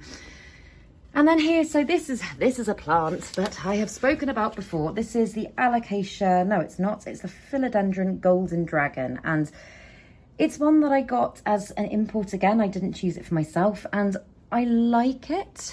I do like it, but it's just not really doing a lot for me. And I have chopped it back several times and sent out cuttings, just because I know other people have been after this plant, and it's not one that's really doing a lot for me at the moment. So I think I'm just kind of giving it a bit of time to see if I'm going to fall in love with it. And if I don't, then I will probably pass it on to somebody, a new home. And as you can see here, it's got all these little dots on its leaves, and I did think for a while that maybe that might be pest related, but I think the newer leaves of this plant are just really, really prone to quite pronounced extrafloral nectaries, which are basically just nectar secreting glands that have nothing to do with pollination. They just happen on some aroids, particularly, I mean, my Philodendron bell marks as well, I notice it a lot on that, and it means it's quite sticky, but I don't think it's actually anything to do with pests or disease or anything like that, which is good. But yeah, it's a really nice plant, and I really hope that my feelings for it get stronger. But for the time being, that's where we're at with that one. And then this is my Monstera Peru. I really love this plant. I think this one is gorgeous. It's very, very similar in its structure to the Pinati partita, which you can't really see now because you're being blinded by the sun. But it's so scaly and amazing. Like, I love the colour of its leaves. I love the iridescence, and it's just very unusual. It's not something that you'd look at and you'd think, oh, that's a Monstera, because it's very different to any plant that you might commonly think of as being a Monstera. But yeah, I think it's gorgeous. And I know, again, as I'm saying with so many of these plants, I do need to get it on a moss pole, but for the time being, it's just putting out these little vines. And as you can see, the leaves are smaller because it doesn't have anything to grip onto, and it doesn't have as many micronutrients as it might. But it seems happy. It's growing nicely for me, and I just think it's lovely. So before I forget, I was going to say another Pilea peperomioides here, and then I've got two little ZZ plants just behind it. That was originally one plant and I divided them. But yes, not a huge amount to say about those ones. These ZZ plants are amazing at surviving in low light, and again, I really don't have to do a lot to them at all. They kind of just look after themselves. They're a bit like snake plants in the way that they are just very, very, very resilient to lots of things and are very hard to kill. I was going to say, I've got all my snake plants and calatheas and very low light plants downstairs in my bedroom because they can survive there, and I'll include all of them and all of my propagations and all that sort of stuff when I do my full houseplant tour when I move. But for the time being, as I've said already, I'm just covering the plants in this room. But quickly going back to the hangers, so this one here is a Peperomia Hope, and I've spoken about this plant a lot. So earlier on in the video I said that there's some plants, hang on, I'll just stand on a chair, that I feel every plant collector should have in their collection, and for me, the Peperomia Hope might just be top of that list. I think it is just the most gorgeous little succulent, beautiful, beautiful plant. It grows so quickly. Like, if you've seen my updates on this plant over the last kind of 4 or 5 months, you'll see that it's just given me an unbelievable amount of growth. It only had about 3 leaves when I first got it, and in that time it's now just tumbling out of the pot, and I just think it's beautiful. I really, really do love that one, and as I say, very cheap to buy. I think I got mine for maybe £3 or £4 from a local garden centre, and it's just great. It brings me so much joy, and I just think it's wonderful. So yes, that's that. And then here, this is just a spider plant. I really like spider plants. I think they're really, really on the whole easy to look after. They survive in lots of different conditions. This one, it's doing okay here. It's looking a little bit faded. I mean, as the pink variegation of my pink princesses, I think it might just be a little bit too much light for it, if I'm being completely honest, but I don't have a lot of options at the moment. So again, I think it's going to be one that's going to be a lot happier when I move. But as you can see, it's giving me so many babies, hence why I've got spider plant propagations literally all over the house. But it's another one that if you want a plant that you can propagate very easily, this one literally gives you its children. Gives you its children, you know what I mean? It just makes it so easy to create more of the plant if you love it, or obviously swap, sell, whatever you want to do. But yeah, I really like my spider plant. I've got a couple of spider plants that aren't propagations, and yeah, I love the texture of it. It's growing really nicely and it makes me very happy. And then this one here is a Peperomia pepper spot, and it's very, very similar in structure to the Peperomia prostrata, which is the string of turtles that I showed you earlier in this video. And it's just really adorable. I think its little leaves are just so delicate, and it grows really well. It's a relatively fast grower. I got that one at the same time as I got the Peperomia Hope, again as a teeny tiny, I think about 5 centimetre pot, little garden centre jobby, and it's grown well. I'm loving how it's kind of tumbling down now and starting to look like a proper little hanging plant. And then this is a Pothos Enjoy. I got this cutting again from Emma, who I speak about in all of my videos nowadays, but she gave me this as a cutting that I propagated. It rooted very, very quickly. And I just think, I mean, in terms of Epipremnum, it's definitely the most unusual, and it does again look very, very rare. It's a very, very fast growing plant, beautifully variegated, very adaptable, very hardy. And it's, again, one that I feel like everyone should have because it's just awesome. And then here I've got my string of pearls, my just standard string of pearls, non-variegated, which again, I think is just a great plant. I am so incredibly obsessed with texture in plants. And like, if you just look at all the different textures and they're so different, and I don't know, they've got so much personality. So yeah, my string of pearls, again, is another one that probably could do with a repot fairly soon. It is growing well for me and it seems happy in the position that it's in, but it's really properly filled that pot out now, and the pot it's in actually isn't very big for the amount of weight it's carrying. So I think the root system in there is going to be fairly hefty when I look at it. And this one is a Hoya linearis, and this is a Hoya that's, again, very different to any of my other Hoyas. It's really, oh, it's so soft. It really does make me so happy, this one. It's literally like velvet. It's like a little tumbling strands of velvet. It's just so lovely. And I got this one, again, from the plant swap. I got this as a few rooted cuttings, maybe 2 or 3 rooted cuttings. And my thought at the time when I first got it was, okay, well, what I'll do is I'll let it grow for a bit. I'll take some cuttings of my own, I'll propagate them, plant them back into the same pot, and then it will kind of fill out, because it was looking quite sparse when I first got it. And it's actually kind of done that itself. It's produced so much new growth at the top that now when you look at it, it actually looks like a pretty full plant. So I'm really, really impressed with how that's grown. And yeah, I'm just hoping that it continues to do that. If it doesn't, then as I say, I will chop and propagate and I will try and make it lovely and full myself, but I'm really enjoying it. And then this is a Hoya Wyetii tricolour, and this is a Hoya that I think it's just great. I know I'm saying they're all great, but they're all great in their own way. This one has kind of got everything that the Crimson Queen has in terms of its new growth. Is really pinky and almost kind of like peachy coloured. It's just very, very pretty. It's definitely slower growing, I would say, but also the growth that it does give you is a lot more kind of condensed. So I guess that kind of makes sense, but I just think it's really, really lovely. I love the length of its leaves and all those different colours, like the black outline to the leaves and then the beautiful, beautiful colour in the middle. It's just great. I really enjoy this plant, and I really hope that at some point soon, again, once I've given it a repot, it will start to give me some really beautiful, full, mature growth, because at the moment it is very kind of condensed in the pot that it's in. So yeah, I'll keep you updated with that one.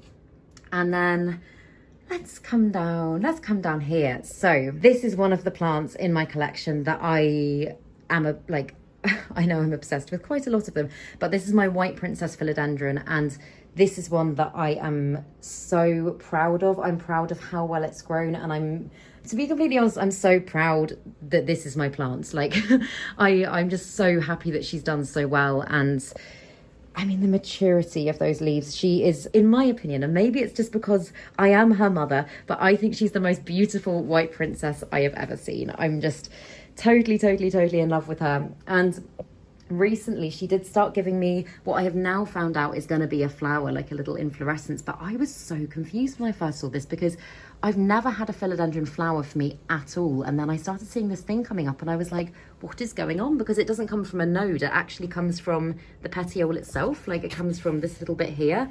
And so this is the one I spoke earlier in this video about cross-pollinating my Philodendron Sodoroi Af with my white princess.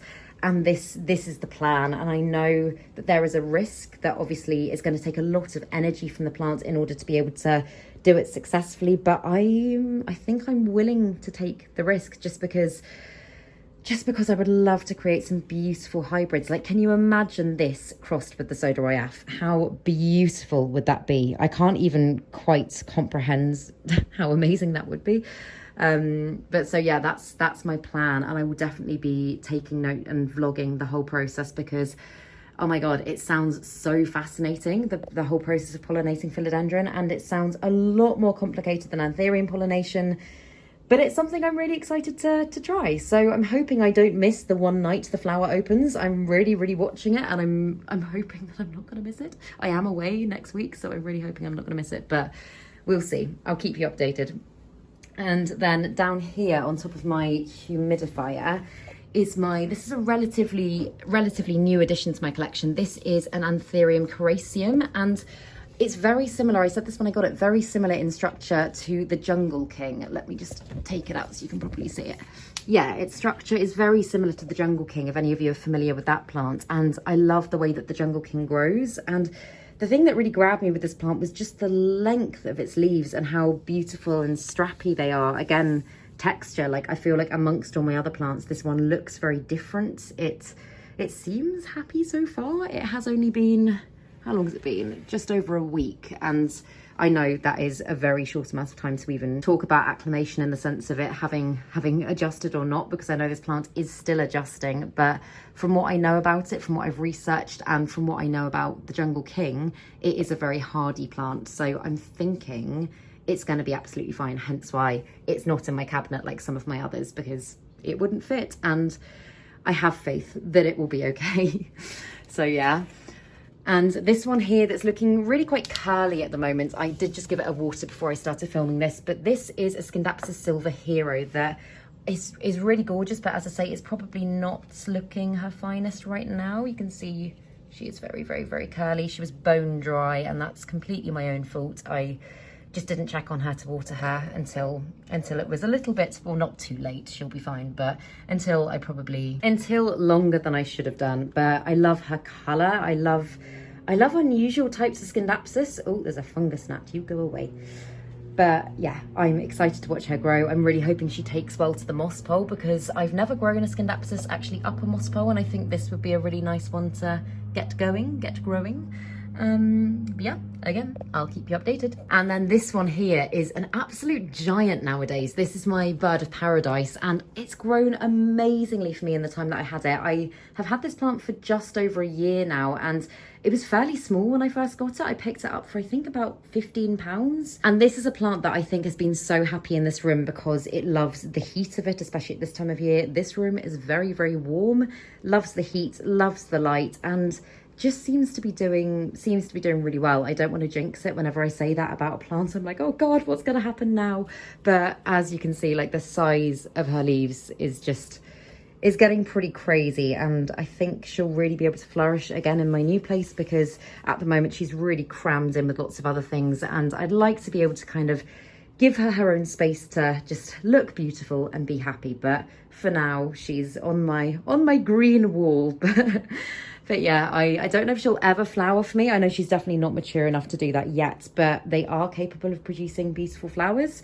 I don't think it happens that commonly with indoor plants unless their lighting is kind of exceptional. I think she'd have an okay chance of maybe doing it at some point in this room, but I don't know. If it ever happens, I'll be extremely happy, but we will see. And up here, I always call this my head of hair plants, but it's actually Alocasia Bolivianum. It's a hanging cactus, and it's a plant that I really, really enjoy. I really just love the texture of it. Again, like, I know I was banging on about texture with these plants, but like when you have lots of different textures next to each other, I feel like it just allows you to really appreciate your individual plants more, if you know what I mean. Like, all of them are so different. It really draws your eye to not just a wall of green, but lots of individuality amongst it all.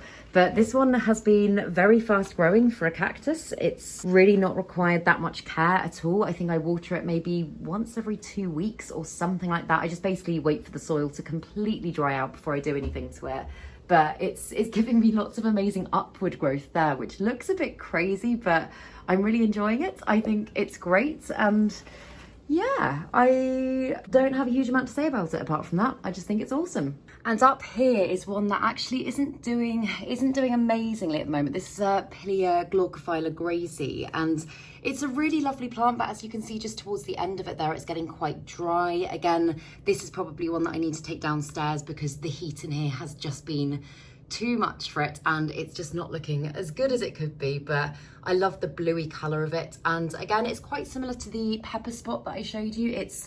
I don't know, it's got a really nice growth structure that I do love, but it needs a bit of TLC. And then up here on top of my cabinet, I've got a few plants. I've got another one of my Anthurium clarinerviums. This is my biggest clarinervium, and this is one that I've had for a good few years now, and it's doing really, really well. I absolutely adore this plant. Again, as I said about my last clarinervium, I think they are just such dramatic, beautiful, kind of statement plants. And although, yes, they are still considered relatively rare, they are a lot more affordable nowadays. You can get little ones for kind of 15, 20 quid, and I adore them. I absolutely adore them. And as I say, I could really fill my house with them. Like, just look at that beautiful new leaf. Isn't that just stunning? And this is one as well. It has got a new inflorescence just there. And this is one that I only pollinated this a few weeks ago, so it's too soon to see if it's actually taken, but I'm really hoping it has. I'd love to get some more berries. I really enjoy growing these plants from seed, so that would be amazing. But then this is a Hoya parasitica black margin, and it's very prone to tumbling in the spot that it's in. Again, it's getting very bottom heavy and really does need another Hoya that needs a repot. But it's a beautiful, beautiful Hoya. Again, similar to the Wyetii tricolour. I just love the black edges to the leaves, and it's got those beautiful, beautiful splashy leaves. Like, look how splashy that is. It's just a really gorgeous Hoya. It's been really fast growing in the time that I've had it, and again, I need to probably get it a trellis because look at those tendrils. But I'm actually going to just pop this one down on the table because I am worried about it falling. But then finally up here I've got my heartleaf philodendron, and this is one that it started to climb the wall, and that's not a good thing because I know when I have to peel it off the wall it's probably going to peel off some paint, and obviously this isn't my house, so whoops. But yeah, this one has been the most insane grower. I would say this is probably one of my biggest plants. Like, as you can see, she's just gone really, really crazy. And I mean, she's got vines now. Some of them I have trimmed back, but she's got vines that go all the way down here. So similar to my pothos, I'd love to get this one climbing the walls in a better way than that when I'm at my new place. And obviously then if I do need to redecorate, then that is my problem and not my mum's. But a lot has changed in my cabinet, but I'll do the plants over here first, and then I will do, then I'll do my cabinet. So let's start at the bottom because we've got some, it looks a bit messy at the moment, but I've got a Peperomia rosso, and this is one when I went on holiday with my mum to Devon last year. I went to a restaurant, we went for breakfast on our last day, and they had this plant, and I asked if I could take a little cutting, and they said yes, and this is it now. It's doing very, very well, and I don't know, like, it's a plant that, again, like, it's quite colourful for plants in my collection. It's one that maybe isn't my normal kind of plants that I like, but I just really like how it's got those kind of beautiful silvery blue leaves on top, and I think it's really unusual, and yeah, I think it's gorgeous. And then this here, this isn't doing anything at the moment. This is just an Alocasia Frydek bulb, and I just put the little corm in soil, and it has got roots, but as of yet, no growth. And then this is a Macodus patola jewel orchid, and if you've watched my other videos, you'll know that I really have had no luck with this plant. This was the biggest, kind of most mature plant that I had, and it was kind of tumbling out of the pot, looking really beautiful. And then for the second time, I dropped it and it snapped. So this is what I'm left with. And as you can see, it's really pretty. It's a really gorgeous plant, but it's just really annoying that for like the third time now, I'm having to start again with another one this size and get it to grow because it was so beautiful before. And then I've got another little Variegated Monstera. This one was another one I included in my houseplant struggles video because it has done nothing for me. It's really nicely rooted. It's been potted up for a while, but there's no sign of any new growth. And it's just, it seems to be completely dormant, and I don't quite understand why. But yeah, not a lot to say about that. I love the Variegated Monstera, but that one is a bit of a mission at the moment. And then this here, so this was my Philodendron squamiferum, and I decided to chop it up just because I wasn't really feeling the love with this plant. In fact, I have got a cutting that I took from it here. I wasn't really feeling the love with this plant, and I thought maybe if I could chop it up, propagate it, and start from scratch, then I'd be able to kind of build a relationship with it a little bit better. So yeah, I took this cutting, I think about 3 weeks ago, and as you can see, it is rooting nicely in there, and it's got a new little leaf on the way there. I think this has been a new leaf. Has that been a new leaf since it's been in the prop box? I'm not sure. But yeah, I'm gonna start again, and I'm gonna see how it does. I'd really like to fall in love with this plant because, as I said, I love the Philodendron code 69686, and I know whenever I see other people's squamiferums, I really like them, but for some reason, I've just never really felt the love. And this here, this was this was my Aglonema pictum tricolour, which again, it's not doing well. I've popped it in the prop box, and At the moment, it's doing absolutely nothing at all as far as I can see. So we're just kind of, we're going to see how that goes and I'll keep you updated. But as I say, I'm not going to focus that much on propagations in this video. And then also here, I've got a little aloe vera plant. This is one that I took from my mum's big plant and it really wasn't doing very well for a while. And I'm not quite sure why. I don't know if it was just adjusting to its new environment, but it was very red and it almost looked sun stressed, even though it wasn't getting any direct sun. So it's kind of just shoved down here in a corner at the moment. And it does seem to be doing fairly well. It's got some new growth coming there. So yeah, it's very sweet. I like that little plant. And then moving up to this shelf. So all of this here isn't kind of my normal setup. I've had to do a big rearrange because my isolation zone has had to change because of my mum's workspace and stuff like that.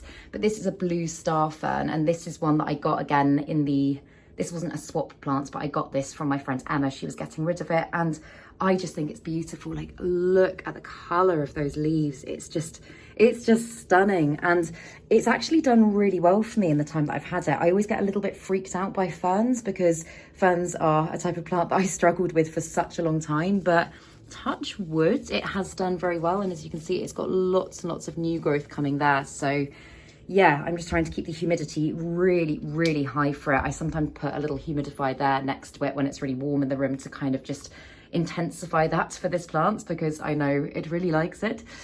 But yeah, it's gorgeous. I'm really happy with it. And I really hope it just kind of continues to fill out, to be honest, because I think it's the shape of its leaves and the color and everything about it is just really gorgeous. And then this one is a Syngonium white butterfly. And so I got this as a much bigger plant in one of my houseplants garden centre UK. What's the name of that? UK houseplant tours. That's the one. I got that in one of those videos. And although I really liked the plant, it wasn't making me as happy as I thought that it would, if that makes sense. So my mum really likes that plant. So I ended up giving it to her.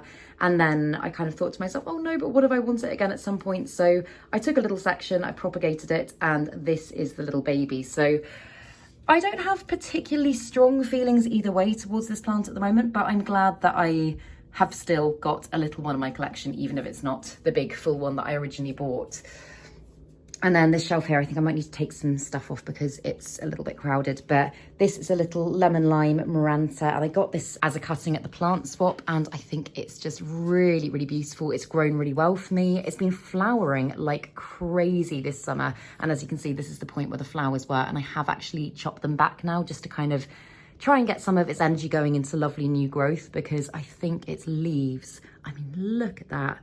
They just don't look real. They're absolutely beautiful. I do love Maranta, and I don't know why I don't have more in my collection, but this is one that's really doing it for me at the moment, and I think it's beautiful. And then this one is a little Cebu blue plant, and the majority of this plant again came from my friend Emma. She gave me some cuttings.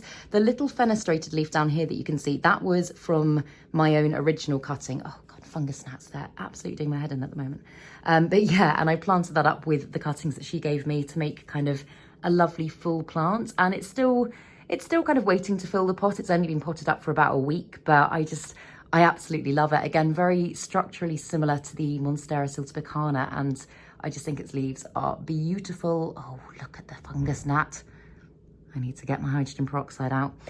But yeah, it's gorgeous and I really love it. And then this one is a Philodendron verrucosum, and although it's doing okay, this is one that I propagated, and this is actually 2 sections of propagation that I've just potted up together.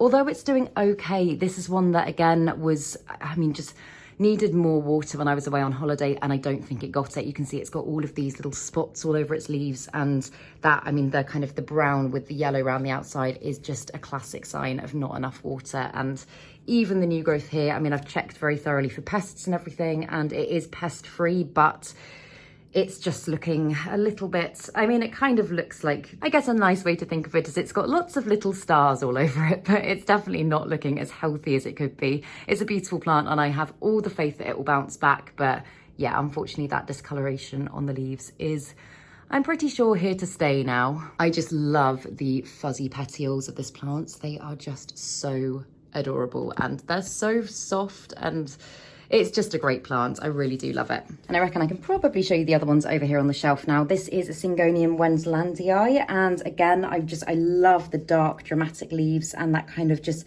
beautiful stripe of white in the middle vein. It's such a lovely plant. It's really, really in need of a repot. Its roots are coming out of the bottom and it really needs to kind of get climbing, because this plant, as you can see towards the top there, some of the growth is just a little bit, it's just not looking as healthy as it could be. And I've been saying that I need to repot this plant for absolutely ages. So it's on my list, but it's a beautiful kind of velvety leafed Syngonium, and I just think it's gorgeous, very different to any other Syngonium in my collection, and it makes me very happy. So yes.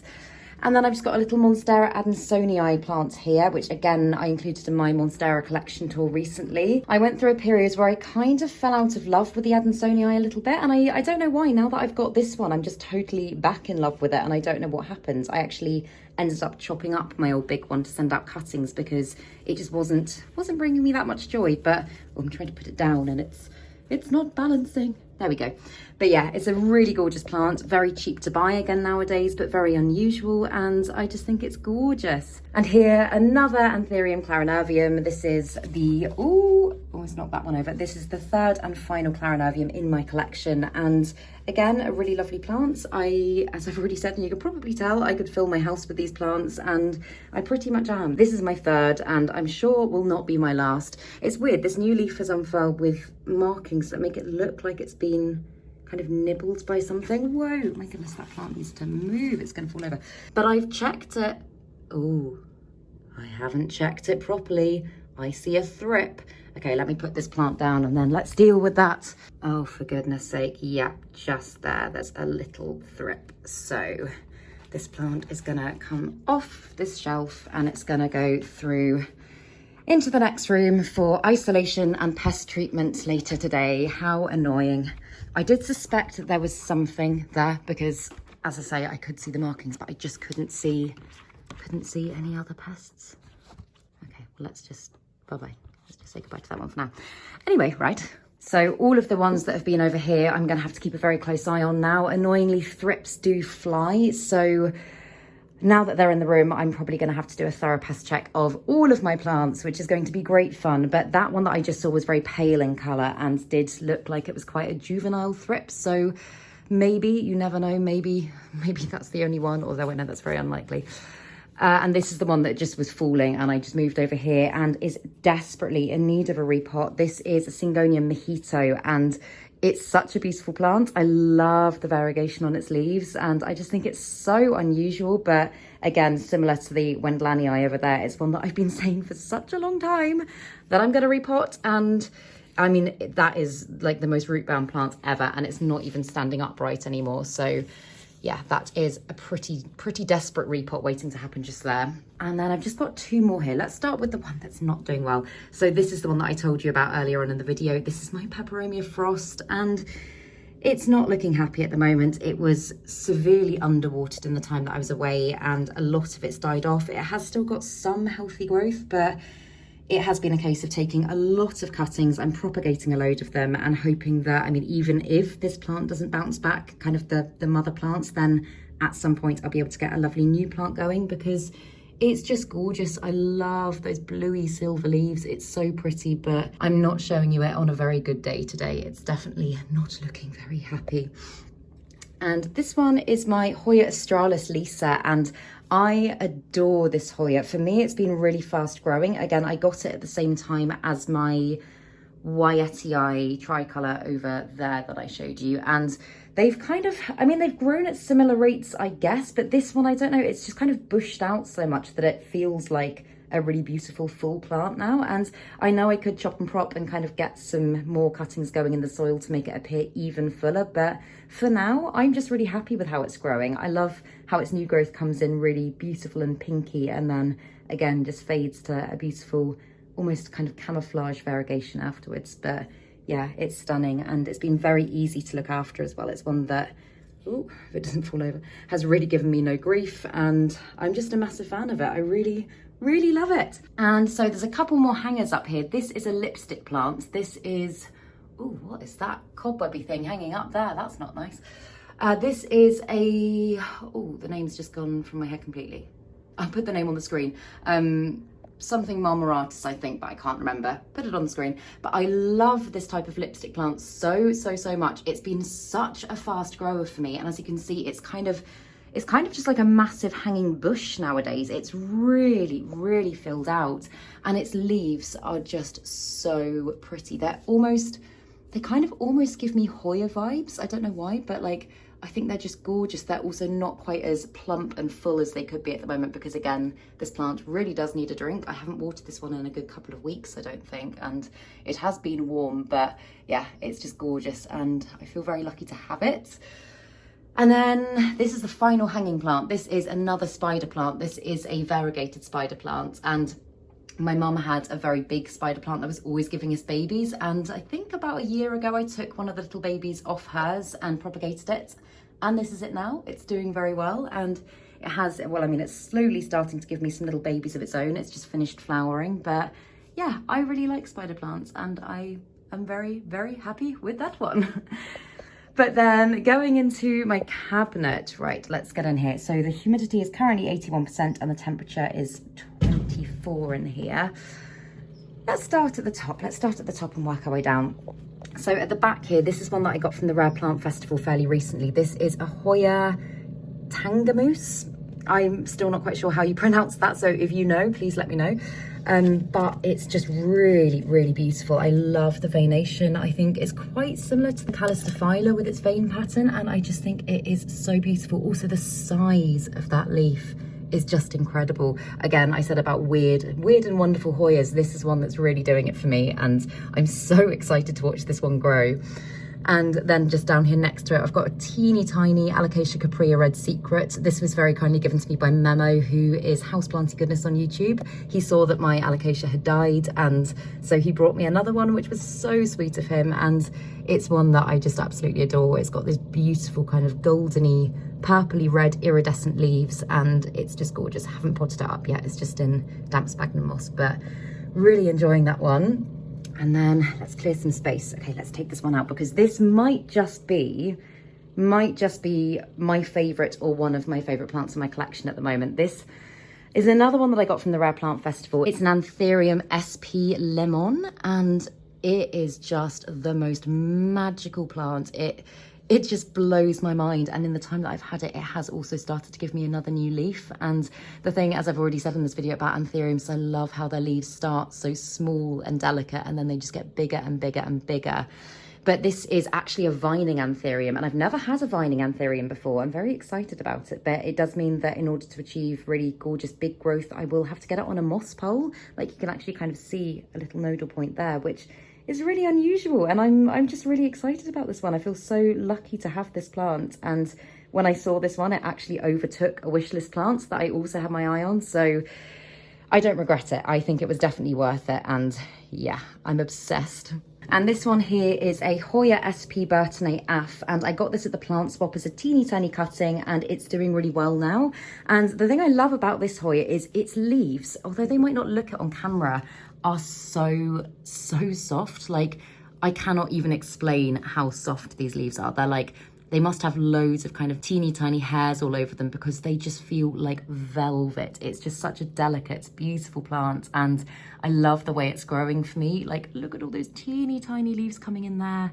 So I think at some point I'll probably take some cuttings of this, pot it back into the same pot, and get a really lovely full one going. But yeah, I'm just totally in love with that one at the moment. And at the back here, I've got a little Philodendron tortum, which I got on plant swap with Emma. And it's growing really nicely for me. It's still quite juvenile at the moment. And I actually said in the video that we filmed that I thought it looked like Wild Rocket. And it kind of does, but I also kind of love it. I love the shape of those leaves, and it's so different to anything else that I've got. You can see that little leaf there has literally just come in the last couple of days. But yeah, I'm really excited to watch that one grow and mature, and I'll keep you updated with it. And this is a sad one. So let me take it out. If you're on my Patreon, you will have seen I did an acclimation video on the plants that I got at the Rare Plant Festival, and This is my Anthurium regal, and I'm not quite sure what happened to it. In less than 24 hours after bringing it home, the big main leaf completely yellowed and I had to chop it back.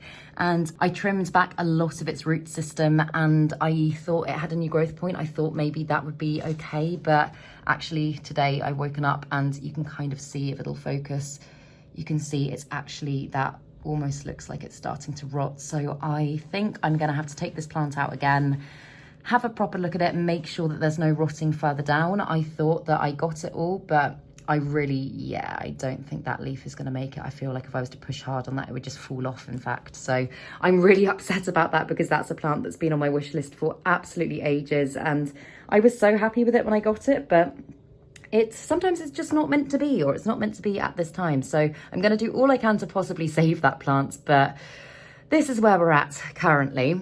And finally, on the top shelf, I've got my Alocasia Silver Dragon, and this one was doing really, really well again until I went away on holiday. And when I got back, its soil was absolutely bone dry. I think in hindsight, I probably should have moved it out of terracotta before I went away, because obviously terracotta is porous, it absorbs a lot of the water anyway. And my mum said she did water it, but I think it probably only got one water over the course of 9 days when it was extremely hot. And as you can see, it's got lots of bits that have just kind of dried up, aren't looking great. And so yeah, again, it needs some TLC. There's quite a few plants in my collection that need some TLC at the moment, but it's a really lovely plant. It just isn't looking its finest right now, but that's okay. We'll get it back to health, I'm sure. And going down to the next level, I've got my Philodendron Painted Lady, which has given me quite a lot of new growth in the time that I've had it. I haven't had it that long, but it was a very small cutting when I first got it, and I think it's just gorgeous. Like, look at that really gorgeous kind of marbled, it's not even marbled, it's just very splashy painted variegation that I just think is beautiful. I also love how the new growth comes in really kind of fluorescent yellow and then fades to this beautiful colour. But yeah, I'm very happy to have that plant and super excited to see what it does as it gets bigger. I have seen some incredible mature Philodendron Painted Ladies, and I would just be so happy if mine got to that level at some point. So that's where we're at with it at the moment.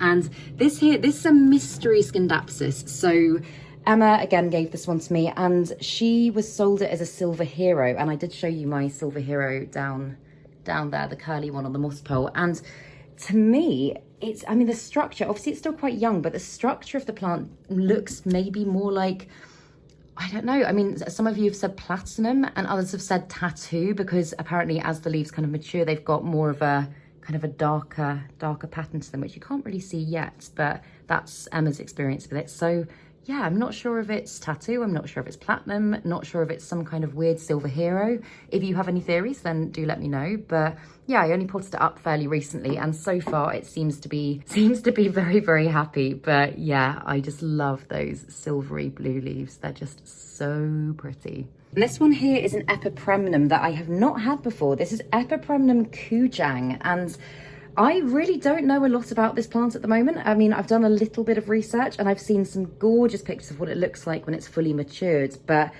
it's something that I'm actually really quite excited about. I mean, Epipremnum on the whole are such easy plants to grow and care for. They tend to be very quick to grow. They tend to be very easy to propagate. So yeah, I'm very excited as this one grows to see what it does for me. It looks like the leaves fenestrate and they look really gorgeous. So yeah, very excited to see what goes on with this one.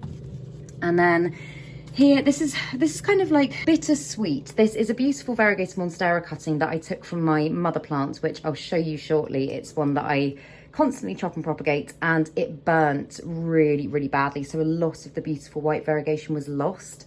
But as you can see, it's got the most insane balance of variegation. I'm kind of hoping it doesn't go fully white, because as you can see, that stem is pretty white. But at the moment it's propagating in moss. It's got a really nice root system on it now, and I'm hoping it'll be stable. I'm hoping I won't have to chop it back too much, because sometimes when the white gets too overwhelming, your plant can't absorb light anymore, and I really don't want that to happen. But also, if it could stay looking like that, I would be very happy, because I think that is just beautiful. And this is an Anthurium Silver Blush. This is one that I got in my import from Green Spaces ID, and I'm not sure it's happy in terracotta, if I'm being completely honest. I think I might change that up at some point soon, because although, yes, it is growing and on the whole, it's looking fairly healthy. It's just the growth it's giving me it's not that big. It's all quite small. And although I think it's beautiful, I'd really love it to produce some bigger leaves. And I don't even really know why I put it in terracotta, to be honest. I don't usually grow Anthurium in terracotta, but yeah, I think I might need to reevaluate that. But as you can see, it's still got beautiful, beautiful veination. It's really silvery, really beautiful, and I do really love this plant. So again, I would love at some point to potentially cross-pollinate that with one of my other Anthuriums, but I think we are a little way off that yet with this plant. And this here is an Amedrium silver, and this is one that I desperately need to get on a moss pole. I know so many of you have said that if you don't give this plant a moss pole, it would just start to tendril and not look very nice. And I've been saying it for ages, again, as usual, and I have kind of air layered the bottom section there to kind of offer the aerial roots a little bit of extra moisture and micronutrients, but it seems to be on the whole doing well. That leaf there is just always floppy, and to be completely honest, I'm getting to the point where I think maybe I'll just chop it, because it's just, I don't know, the others all look really perky and that one's just not doing anything. So yeah, but I love, oh my goodness, like look how beautiful and silvery those leaves are. They're just so pretty. So yeah, I need to do some major repotting and major moss pole making in the next few days, I think. And back there, not sure what that is. I think it was seeds at some point that I probably gave up on. And this was my Lobesia turtleback that I chopped all the foliage back on because it was not doing well. And it actually kind of looks like it might have started to, oh, maybe not. I was going to say it might have started to rot. So I'm not quite sure what's going on there. I'll take that out and have a proper look at it afterwards. But it's very much dormant at the moment. It's not doing anything at all. And kind of had a bit of a loss with it, to be honest, but it's been in the cabinet. It hasn't completely died. There is still life in that little twiggy bit, but yeah, that's where we're at with that one. And then this is the Epipremnum amplissimum that I showed you the cuttings of that I took over there. This is the variegated section, and although the variegation has died back or has kind of browned on this mother plant, I'm really hoping that when the new growth comes through, it might have some variegation. There is, as you can see, some yellow on the stems, so yeah, that would make me happy if it did, but I'm not sure at the moment. I think it's early days and we'll just have to wait and see what happens with that. But then the final level down here at the bottom, so, oh, this has got some of my favourites actually, I think. So here's one of my Philodendron melanochrysum cuttings. This was the top cutting of the plant that I chopped up, and I am very happy to say that on the whole it's doing really well. It's giving me some really lovely growth, and it does look on the whole fairly happy. That leaf there, the reason it's browning is that's the leaf that was being pushed out at the time that I decided to chop and propagate the plant. And so it has suffered a little bit, but it's got some really nice roots. Whoa, really nice roots.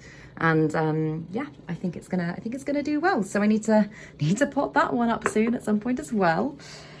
But then I've got some Philodendron ernestii cuttings. As I said earlier, I do chop and propagate this plant a lot. Again, it has got some nice roots going on in there, but I'd love to try and create a really nice, lovely, full big plant of this one. As you can see, it's got some, behind there, some lovely little growth points as well. So I think that'll probably be ready to be potted fairly soon. And then these two at the bottom, these two are just two of my most prized plants. This is the Monstera Ansonii variegata Indonesian. And it's grown so well for me in the time that I've had it. As you can see, it's pretty much outgrown the moss pole. In fact, it has completely outgrown the moss pole. Look at that new growth point. So I definitely need to extend that moss pole soon, but this is a plant that I wanted for ages, and I feel so fortunate to own. I think the marbly splashy variegation is just beautiful, and I love how it's so unpredictable with its variegation. Like every single leaf is so different, but yeah, it's bringing me so much joy. And I'm trying to work out whether or not I should chop and propagate a section to get a fuller plant going, or if I should just allow it to kind of continue to climb and get really big on the moss pole that it's currently on. Oh, look at that new growth point. Oh, that makes me so happy. And then finally in the cabinet, this is my Anthurium Brancianum, and this is a relatively new addition. This was another one that I got at the Rare Plant Festival and had been on my wish list for such a long time. So I had this plant probably about 8-9 months ago, and I got it from a very dodgy seller and it didn't make it. It got root rot, and then it got, I was going to say stem rot, kind of like chonk rot. The whole thing just rotted away to nothing. So the fact that I've now got one in my collection that is so beautiful, it just makes me so happy. It's just the most beautiful, dramatic, it's just, I mean, look at it. It just doesn't, it really, I know I've said this about a few of them, but it really just doesn't look real. It's just too perfect. So yeah, I feel incredibly lucky to own this plant. And yeah, I mean, again, I would love to potentially cross-pollinate this with something at some point. I think, again, I'll probably be waiting a while because, I mean, not that she's not mature, she is, but I just don't think I would risk pollinating this one yet because I don't want to accidentally do anything that would wipe her out. But just look at those leaves. Aren't they just gorgeous? And they're so big. But yeah, so that's the cabinet plants currently. And here I've got a big ZZ plant, and I just love this plant. Again, I spoke about this with my little ZZs that I showed you earlier in the video, but it's literally, I mean, it's known as the unkillable plant. It's pretty much on par with snake plants. It can tolerate such low light conditions. It's very, very easy to take care of. It's, I mean, I would say the perfect beginner plant, and it's just so gorgeous. It's also really easy to propagate to make new plants. So I think at some point I probably will take some cuttings of this one, but it's also just such a gorgeous kind of big statement plant. I'm not sure that I could bring myself to chop her just yet. And then this is kind of just, I mean, this isn't really plant zone. This is just a load of stuff that's been put on here, but I've got some Syngonium elbow cuttings. I'm continuously chopping and propagating this plant. And I think this one here is just the most beautiful leaf. Like, how gorgeous is that? And look at all the shades of green in that. It's just gorgeous. And they haven't been, how long have they been in water? I think only about 4 or 5 days. So no roots on those ones yet, but yeah, I have faith that they will do well. And then this is a Dieffenbachia Green Magic, and this one has not been doing well at all. This has just given me a whole host of issues. It had spider mites fairly recently, I think about 5 weeks ago. It's been treated several times, and although I haven't seen any more, it's still not back in with the rest of my plants where it usually lives. You can see it's got a lot of yellowing on its leaves, and it's just not looking very happy. But it's a shame because I love this plant. It's almost like a big version of the Syngonium wendlanii. Like, it just, I love the dark and the white, and I think it's so dramatic and so lovely. Oh, look, there's a picture of me when I was little. But yes, it's just a very gorgeous plant, and I love it, but again, one that's in need of some TLC. And then the ones, actually, no, this one in the corner here. So this is, it's a Variegated Monstera. This is my, I call it my mother plant. This is kind of the mother of most of my propagations, to be completely honest. Like, I just continuously chop and propagate this plant. It is pretty much the only purpose that it has. It's got quite a strange growth structure. And as you can see, it's got lots of points where I have chopped and propagated. I know it doesn't look that great, and I know that it does need something to climb and all that sort of stuff, but at the moment I'm quite happy just chopping and propagating. So that's where we're at with that. Avocado tree, not a lot to say about that. And then most of the ones along here are my mum's plants. These are chili plants, lettuce, basil. I'm not quite sure. I don't know, so I won't go through all of them, but yeah, those are not my plants. And then these ones here, I've got my Thaumatophyllum bepinatifidum. This is one of the ones that I found in the skip. If you watch my rehab video, this was literally just a teeny tiny stump a few months ago, and I cannot get over how quickly it's grown. It has just been absolutely insane, and I think it's such a beautiful plant. I'm not quite sure what I'm going to do with it if it keeps growing at this rate, because as you can see, it's filled out so much. So yeah, I think I might need to divide it again. I don't know much about propagating this plant, but it has got some aerial roots coming down there. So I'm thinking it might be possible, but yeah, I'll let you know what I decide to do with that. I was going to say as well, you can probably see some Verve houseplant compost sat there. I do not use that. I bought that at B&Q when I needed a very quick solution to repot a plant, and I would not recommend using it. It is filled with pests like fungus gnats galore, hence why I think I've now got a little bit of an infestation. So yeah, would not recommend using that. And that is going to my friend who is going to use it for outdoor gardening. So yeah, just thought I would clarify that in case people thought that that's what I used. And then I've got 2 fiddle leaf figs. I've got a smaller one there, and my bigger one here, which gave me, I was going to say gave me loads of issues. It actually didn't give me issues. It was just very badly damaged. Like all of the bottom leaves here were whacked off by Yoli's tail because I had this as a floor plant down in my bedroom for a while, and I was really sad, but now it has started to give me some beautiful new growth here at the top, and that bit there's bulging. So I'm pretty sure I'm going to get some new growth in the next few days from it again, which makes me very happy because I love my fiddly figs, and seeing them doing well just brings me joy. So that's all good.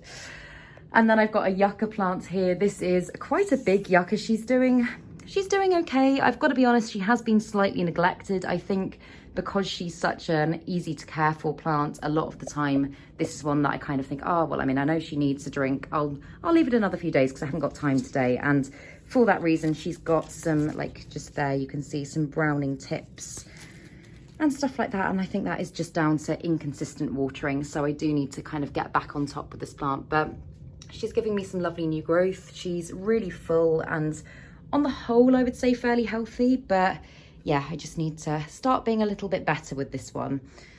And then there's only a few more, and most of them are succulents. As I say, I don't have that many succulents in my collection at the moment, but this is a blue Myrtillo cactus.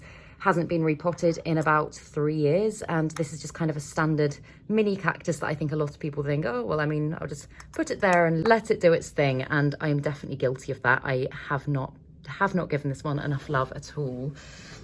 And then these are some of the little pups from my variegated aloe vera, which I only potted up fairly recently, and I think they're doing okay. I mean, they haven't given me any grief so far, and none of them have died off, so yeah, I'm hoping they will turn into lovely new plants.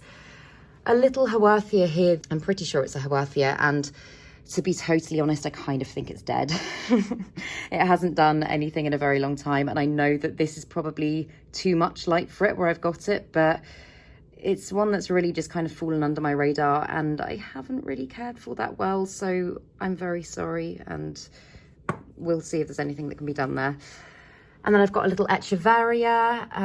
Again, I don't have a lot to say about my succulents, to be completely honest, so I'll just kind of take you through them. They are just kind of there. I know it needs a repot. It's very crammed into that pot.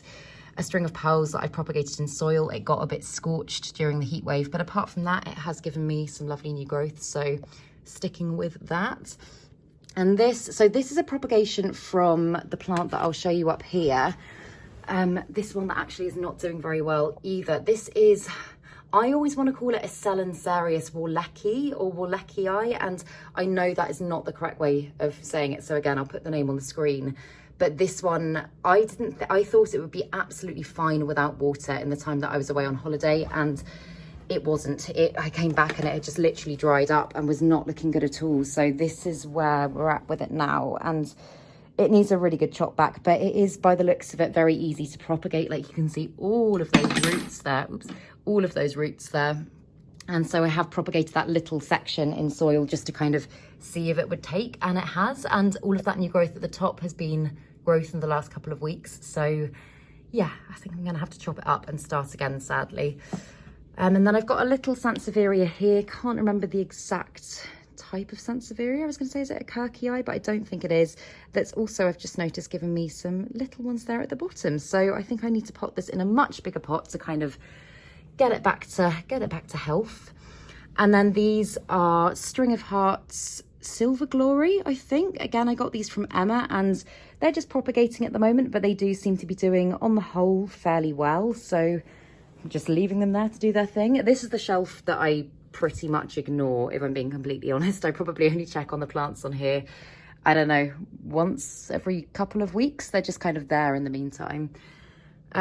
Pretty sure this is a blue Myrtillo cactus as well, but I don't know. I've had it for ages, and again, it's just been a bit neglected.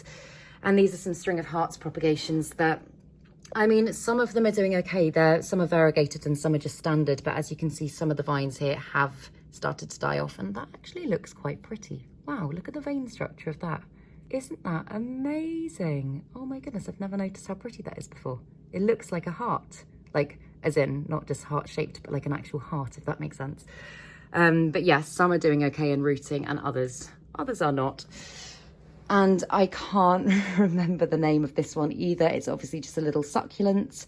I'll look up the name and I'll put it on the screen. But I actually really like this one. This one I don't do a lot to, but I just really like the way it grows. I think it's kind of really, I don't know. It's just, it feels like it's got a lot of personality. So I do really enjoy this one. But again, just for the life of me, cannot remember the name. And then again, I've got another blue Matillo cactus that I got on one of my Houseplants Haul UK episodes. And for a cactus, I think it's actually grown quite quickly. It's one that, again, I feel like I'm finishing on a bit of an anticlimax. Doesn't bring me the most joy in the world just because I don't have to do a lot to it and because it's just very relaxed. I really like it, but don't have a lot to say, I'm afraid. And then finally, is this the last one? I think then we might be back to the beginning.